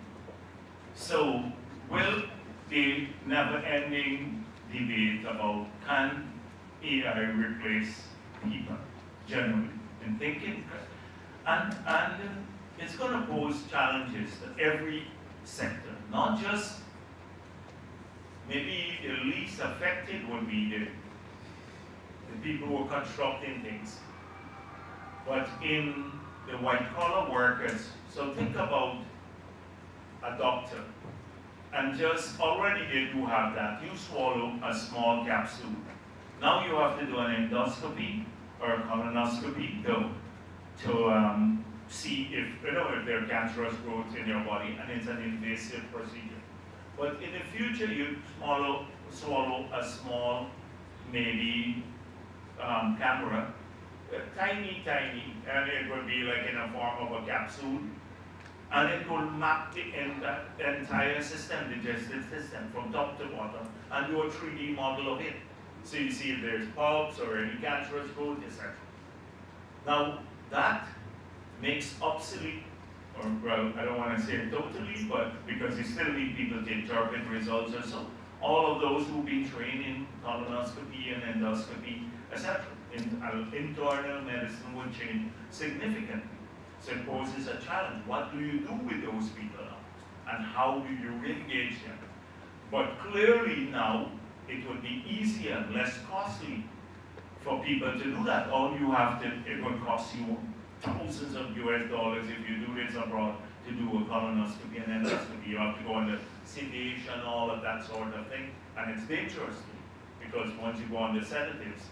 And so, great opportunities, but big challenges. And we have to think about those constantly to see how we retool people. So AI wouldn't be able to do everything under the sun, maybe at some point in the future. And then we could relax at home and just put AI to work for us and robots and everything, and we take like this man 6 months vacation at a time, right, to back at home. And so that would be ideal for us to do. If we only have to work 3 hours a month, and then everything else is leisure time for us, and we can deploy technology to work for us and create value and take care of all our health needs and education needs and stuff. Thinking already, yeah, it's thinking for many of us. Everybody now go to ChatGPT and all the articles being written and newspaper and editorials and everything, and it looks very smart and erudite. But it's a challenge. So yes, we have to retool. It will pose a challenge and we have to retool. But I don't think we're at that stage. We still need a lot of physical people to man the digitization that we're focused on. Like we need it. So now, instead of getting a clerk to go and write up a file or a record in the health system, so we're working on a single electronic patient management record system. So now everything you go in public or private sector, your records are there. We can pull it up at any time. It helps to promote greater quality health care, reduces costs. And it will still need people to man that system. So that's where we have to retrain. But it does pose a longer-term challenge, not for Guyana alone, for the entire planet. How do we, because they may replace us, or artificial intelligence would be able to make better decisions than we make. Imagine being able to make a decision on the basis of analyzing all of history's work on economics versus a person who went to university. Imagine you have that knowledge in your head and you're making a decision. The quality of the decision would be better. And that's how AI would operate, on the basis of being trained with all of the textbooks in the world. Being able to assess when they decide on a policy. So it is interesting era to live in. Go ahead. Good afternoon, Mr. Vice President. My name is Neil Commission, and I am from Guyana. I am a student of the University of Guyana, and I'm in the second year studying occupational health and safety. Occupational health and safety. My question is, we are expected to have our qualifications and then come out experience, because a lot of workplaces would ask for 5 years of experience. Yes. At the age of 20, or not 20, at the age of 20, you will Yes. be CXC at 16. Yes. How do we manage to get the experience needed to get these jobs when some of the courses don't offer us, like back in the day they would offer them, I'm not sure, it's like an internship after your second year, where they go on attachment to different industries that they work. But my program doesn't have. So yes, but that is the model. Now that the government is funding the university fully, I think we have to insist that this university, first of all, that the age-old concerns of the students are taken into account. Because there are many, I don't want to tell you what they are, about the marking of papers and the time and all of that stuff. I don't want to get into that. But this is a crucial part of building capacity. What I just said about the economic students. That attachments and working, if you're being trained by a national university, paid for fully by the government, then we expect the people to come out ready for their job market. And then this quote, the internship should be a routine part. The university, in a way, I don't want to be too critical, has become like routine. They just try to get through programs. Sometimes it's not the quality of the output that matters anymore. It is just, oh, we did our work, we did the lecture, it's online, people come, we just finish doing the lecture and we're done for the week. And I call it my salary. Where would be the quality of the output? Once I asked when Nigel Harris was the University of the West Indies Vice Chancellor, he distinguished Guyanese. He came to see me at State House, and I asked him for someone that he could help me pick to come to UG to be the Vice Chancellor, who will focus on these quality issues. And that's how Professor Carrington came. But then he got swamped by the culture. And his whole purpose was quality output, quality of the output. So I agree with you. At 20, you would not have any experience. You may have to also lower your own expectations. And this is speaking frankly, I want to do that here.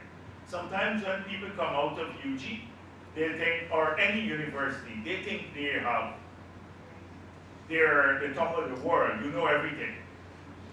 And when you go into the world of work, sometimes you have to start at a lower level and then grow. They don't want to start at that level. They say, one time, some of my staff say, oh, this is not academic, this is not what we're trained for. You have us collecting data. And then I said, all right, write a policy paper on this matter. Nothing happened. Nothing happened. And when I came back from university, I worked at state planning for a couple of years. And almost 2 years, I was collecting data. I used to go to the central bank, walk over there, and the Stats Bureau. Collecting data helped me to understand the macroeconomics I was taught in university, because it's the disaggregated data. When aggregated, that gives you macroeconomics, so you understand the nuances of the data available. But if you take a view, I done university, look at your not treating and ready for the white-collar job. So that approach too, you got to get into an environment where I'm learning, I'm still learning. At some stage, you will get the requisite experience. So, two things. I agree with you that the university should do more of the attachments, and the government can ensure that we facilitate that. That's one. And two, maybe if you can't go in at the higher level in a company, say I'm prepared to come in and learn at a lower pay until I get the experience, a year or so. Okay, which brings me to my next question. Now that the university is moving in the direction where it's tuition free, will we now, well, we would have looked forward to like studying on the scholarships and loans, because we were of the idea that if we're owing the government, then we would need to work with the government, which kind of... Well, that's a model that's going to come. Our job is to educate our people, not to educate them and put them in bondage. That's how I see it, you know? Not to because of this. This is like an old thinking. You gotta think about how could I grow wealthy. Don't think about government. How could I leverage my skill to grow wealthier? Because this bondage thing is when we had scarcity. Nobody wanted to work for government. So the bonding was to tie them to work for the government. Now people are getting the government's job is to give its people and education and the opportunities. Once you have that, don't look to the government, because this is an old time approach to go and hunt a job for you too. That's why I'm saying what you train on must be appropriate. You got to make decisions. That's how it operates around the world. So mindset changes have to take place at every level, not only at the government, but even at the people requiring training. So a guaranteed job for life. You're in government, you get, oh, you're 20 years old? Well, okay, right. So you want to, next 40 years you'll be working. I want to see you wealthy in the future. Think about how you can marshal your energy, getting a loan from the new agency to start a business, do something of that nature. Yeah, that was my Selling some safety gears and stuff. I am an entrepreneur. Okay. So I do not plan to work with somebody, but I just want to know that if you were to go through with this, the free education, we're not bonded in any way that, okay, you have to serve here. No, you don't have to. Once you're in Guyana and you're Guyanese, that's good enough for us. We have to invest in our people. Yes, please. Honorable Vice President, fellow guests, good afternoon. I am Suraj Danraj from President's College in 10th Street. So my question this afternoon, I have two questions.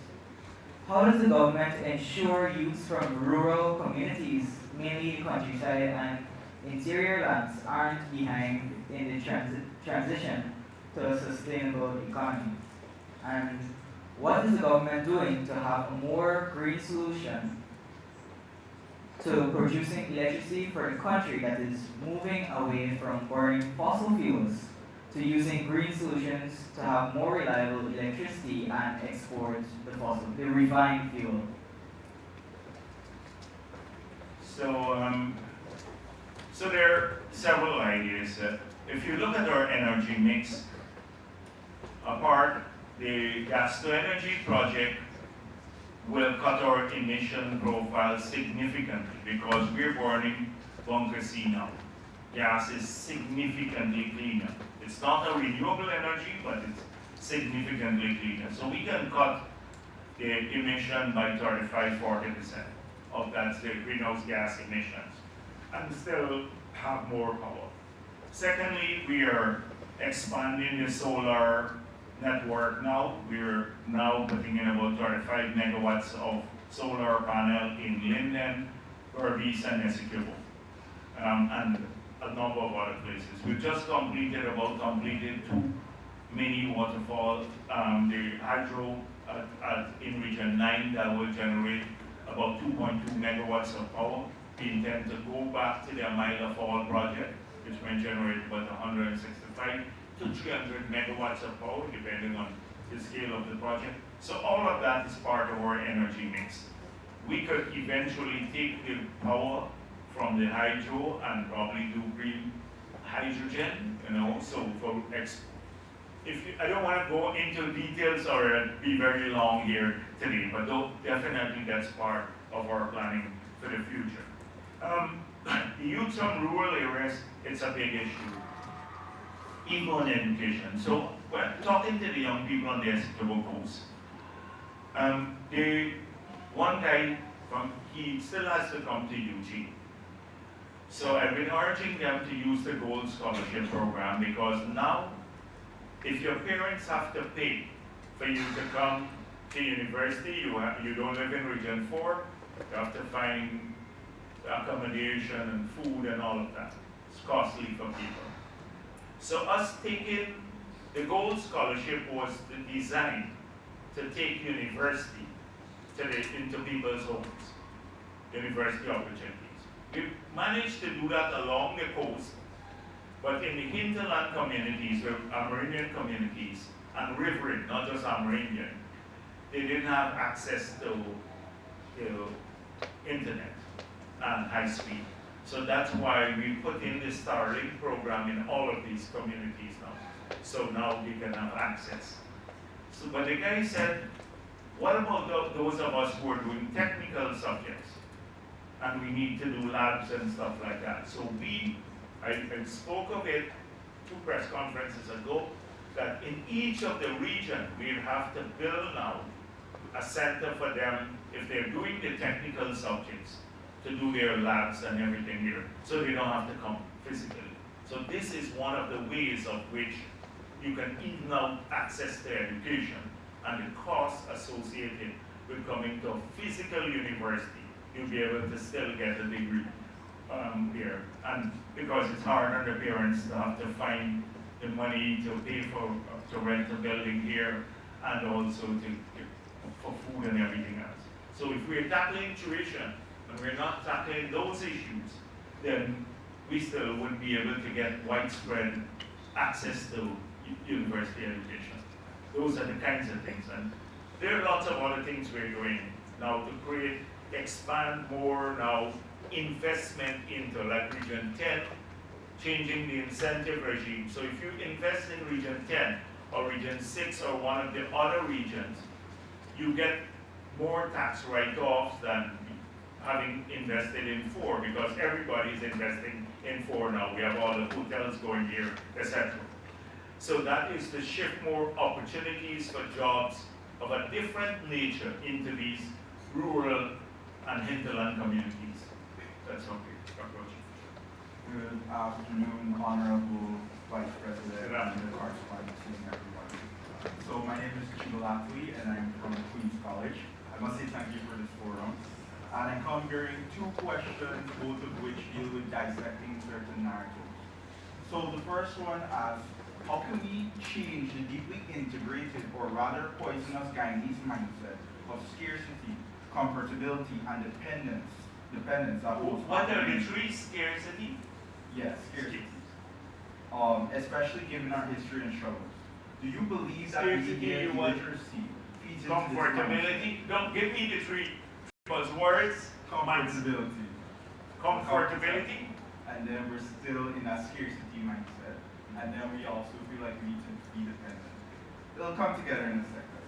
So, do you believe that media literacy feeds into this mindset, spreading harmful ideas that prevent critical thinking and self-empowerment? Therefore, how can we deviate from the passive attitude of simply accepting outside narratives and instead build a generation that questions, challenges, and understands the full impact of the information they consume? Or does this remain an intrinsic issue whereby it contributes to the mass comprehensive disconnect within the populace? And we see this in the way of how Guyanese interact and react to certain conditions. I'm hoping that you would tell us it's hard, because to change people's mindset, more people would show, a man would post his car and get more engagements on the car than if you talk about, you post something on a policy that will affect their lives now and in the future. They think it's boring. And how it is something that young people have to. So the TikToks and stuff like that and the Instagram have to start, the material that people post and they consume have to be of a different nature, but it will not change by us just saying that. And often they think, oh, it's politicians saying that, but we're not into that sort of thing now. So how do we change people's ideas, first of all? That is why sometimes people think I go after the Starbuck News, and it's a balanced paper, that is from the Starbuck News. But they had an editorial called The Cultural Policy of Guyana. And that's why people didn't know why I went after it. I did because it was a good editorial. But it spoke of how do we build a national consciousness that makes us proud of who we are and glorify and recognize our own achievements, because others are not going to do that for us around the world, to build a national consciousness that is positive. And so I said, yeah, it's great, but you yourself as a newspaper, every day you try to tear this down by making someone else look better than us. They will take an obscure example from some country in the world that is like discriminating against indigenous people and compare it to the changes in the indigenous community here that is unprecedented globally, because they give one organization that is constantly negative, 10 pages in the newspapers, and the 242 elected leaders from the community wouldn't get a single column or a page in the newspaper. That is the kind of thing. So it's the dissemination, the media that disseminates information about the country, they always put a twist to something good. They can't recognize that we're unique people, our diversity is our strength, that we have come a far way. We've made more progress and we live better together than countries that are racially homogeneous, where everybody is of one race, and we have a better standard of living and we live better together. If you look around the world, you go to examples around the world in Asia or Africa, you will see what I'm talking about. But everything is about race or something else here and there, and pulling us down. And that doesn't help to create this national consciousness that is entirely positive. So our people, the only time I see a big fight going on was when some white girl came here and said she's prettier than Ghanaian girls. And there was a big fight going on for weeks online. I can't even remember who the person was, right? She said I'm prettier than all the Ghanaian girls. And then our woman came out, you know, in great force. But they should be coming out on like everything else. Look, we're getting hammered for, the president in the Starbuck News editorial is getting hammered for announcing that we're going to pay 8 subjects CNC Sec for every citizen in the country. They said, oh, did you study the economics of this, etc. We get hammered for something that is so patently good. And that is a vital thing. But it's people like you who have to change that. Young people like you. That's why I'm spending time here. It's talking about analyzing things from in a bigger framework than what you just hear some man saying on the road or somebody posting on TikTok. It is this more nuanced kind of long-term structured analysis that would allow our people to prosper. So it's a good thing that you bring it up, but I don't have all the answers to that one. I don't know how you change people's mindset. You can't tell a young person when they're sitting in their bedroom on Facebook or TikTok what they search for. They'll go and search for pimple removal or something else instead of the spectacle program for kids. The voucher of $17,000, and then they come and say we can't afford the spectacle. They'll search for that. So how do you change that? I don't know. You can stop and tell me. Okay. All right. So my second question, this is on the global scale. Yeah. So with emerging global powers looking to forge deeper ties with resource-rich nations such as ourselves, how do we maintain political and economic sovereignty without compromising or becoming a pawn in larger geopolitical games? Are we preparing our youth not only to be workers and entrepreneurs, but also critical thinkers who can interpret and question Guyana's position in the global order? So therefore, what does principled diplomacy look like in an era age where alliances often come with strangers? So I think our diplomacy has been laid out for a while. Historically, it focused a lot on keeping our country safe based on territorial threats, etc., which we have to pursue. Then economic diplomacy is a huge part of the new orientation. And then also the soft diplomacy, where which is good for tourism and everything else. Our position in the world has grown enormously. And I don't want to list the successes we've had globally, because we've had a lot of successes. We are now a member of the Security Council of the United Nations and all of that, where critical decisions are made. So we've had great success in our diplomacy in keeping the country safe and on the economic front. The critical thinking is not something that government tells people to do. You can't tell a person, I want you to think critically. It's something that has to start from school. And it questions the model of education from nursery school all the way to university. If a university focuses on giving people notes and sticking to notes now, and they only have to adhere to a small framework, then where are we going? That's where you prepare people for this sort of thing. And that's why, if you listen to us, we moved the budget from $53 billion when we got into office for education. Now it's $185 billion in 2025, in the 5 years the PPS will take. But now we have to look at, are we getting value for money?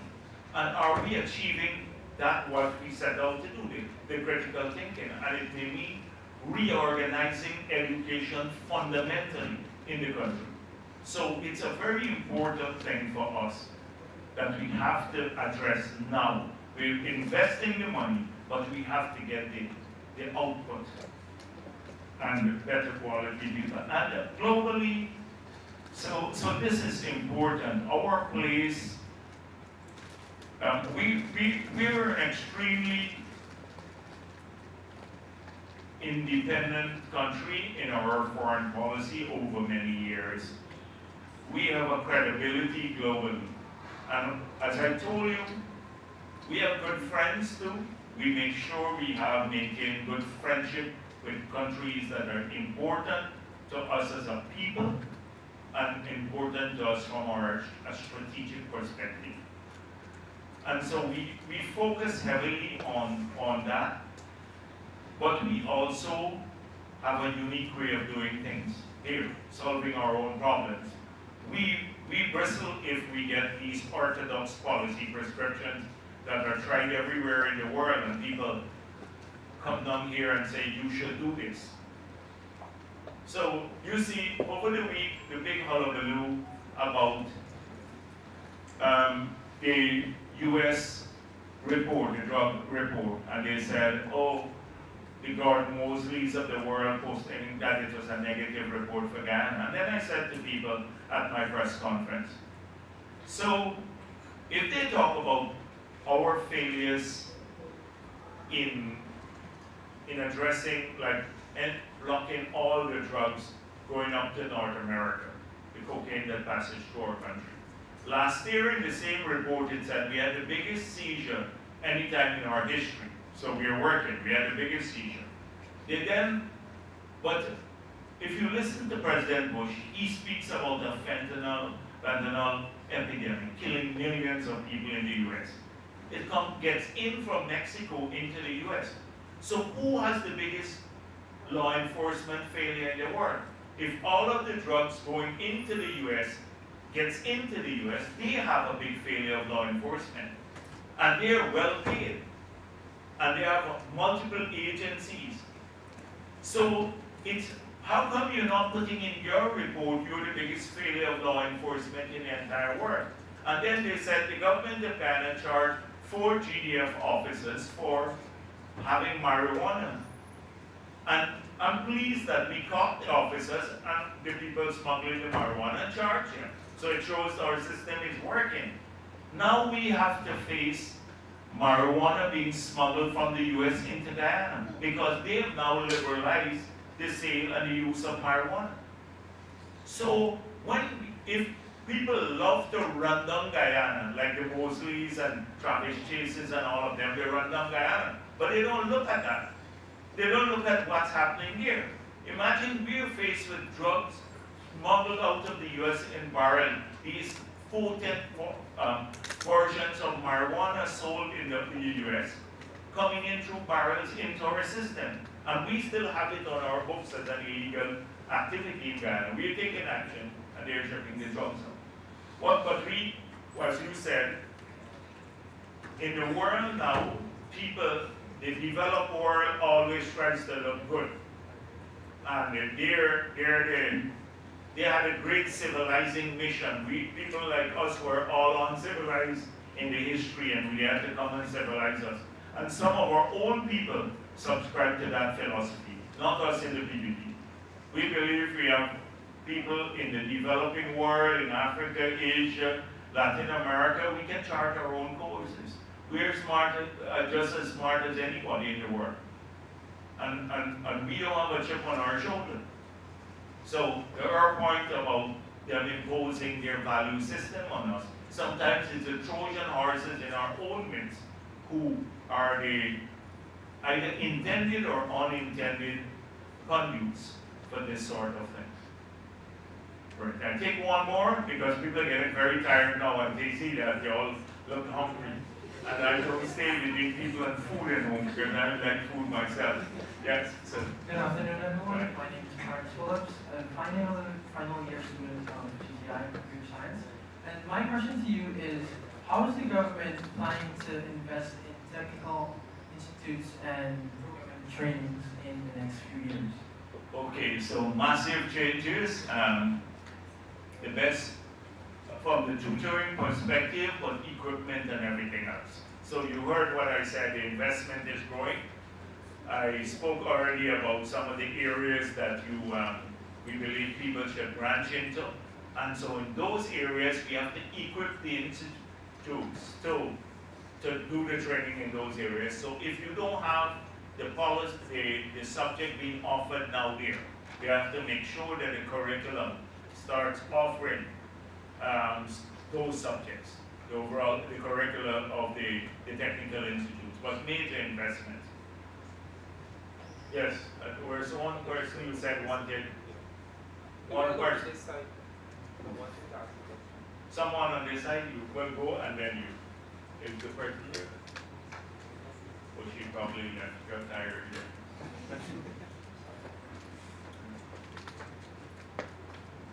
Thank you. Thank you for your questions. I just have 3 ideas, not questions.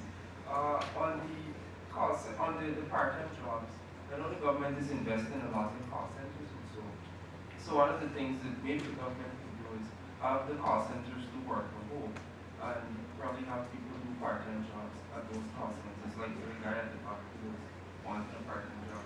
Also on the collaboration. I think he wants a big job and he wants like start a job or anything like that.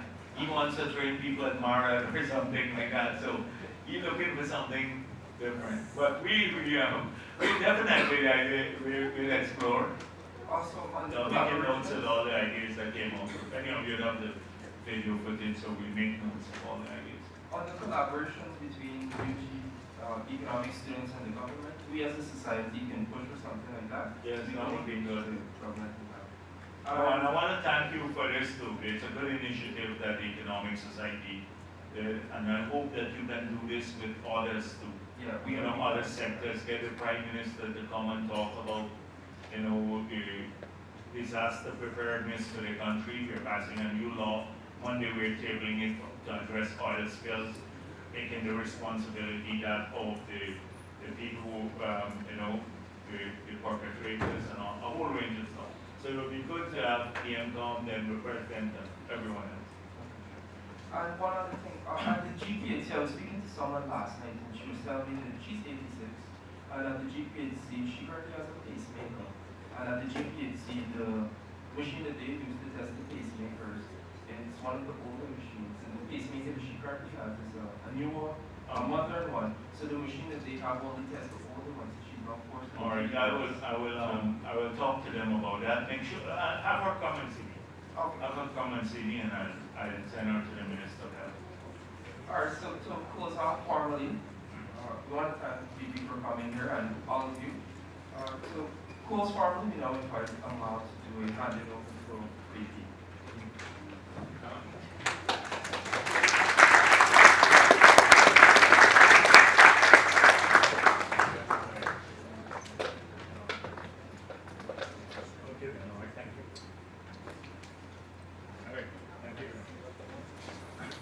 So to close, I would like to formally again thank you for coming. Thank you all for coming here. To the executive of the UGS, thank you so much. Your hard work, we had a lot of play. So I want to put this here. So thank you all for coming in. Enough close. So look forward to more of these. Stay tuned to our social media pages and so on. All right, then.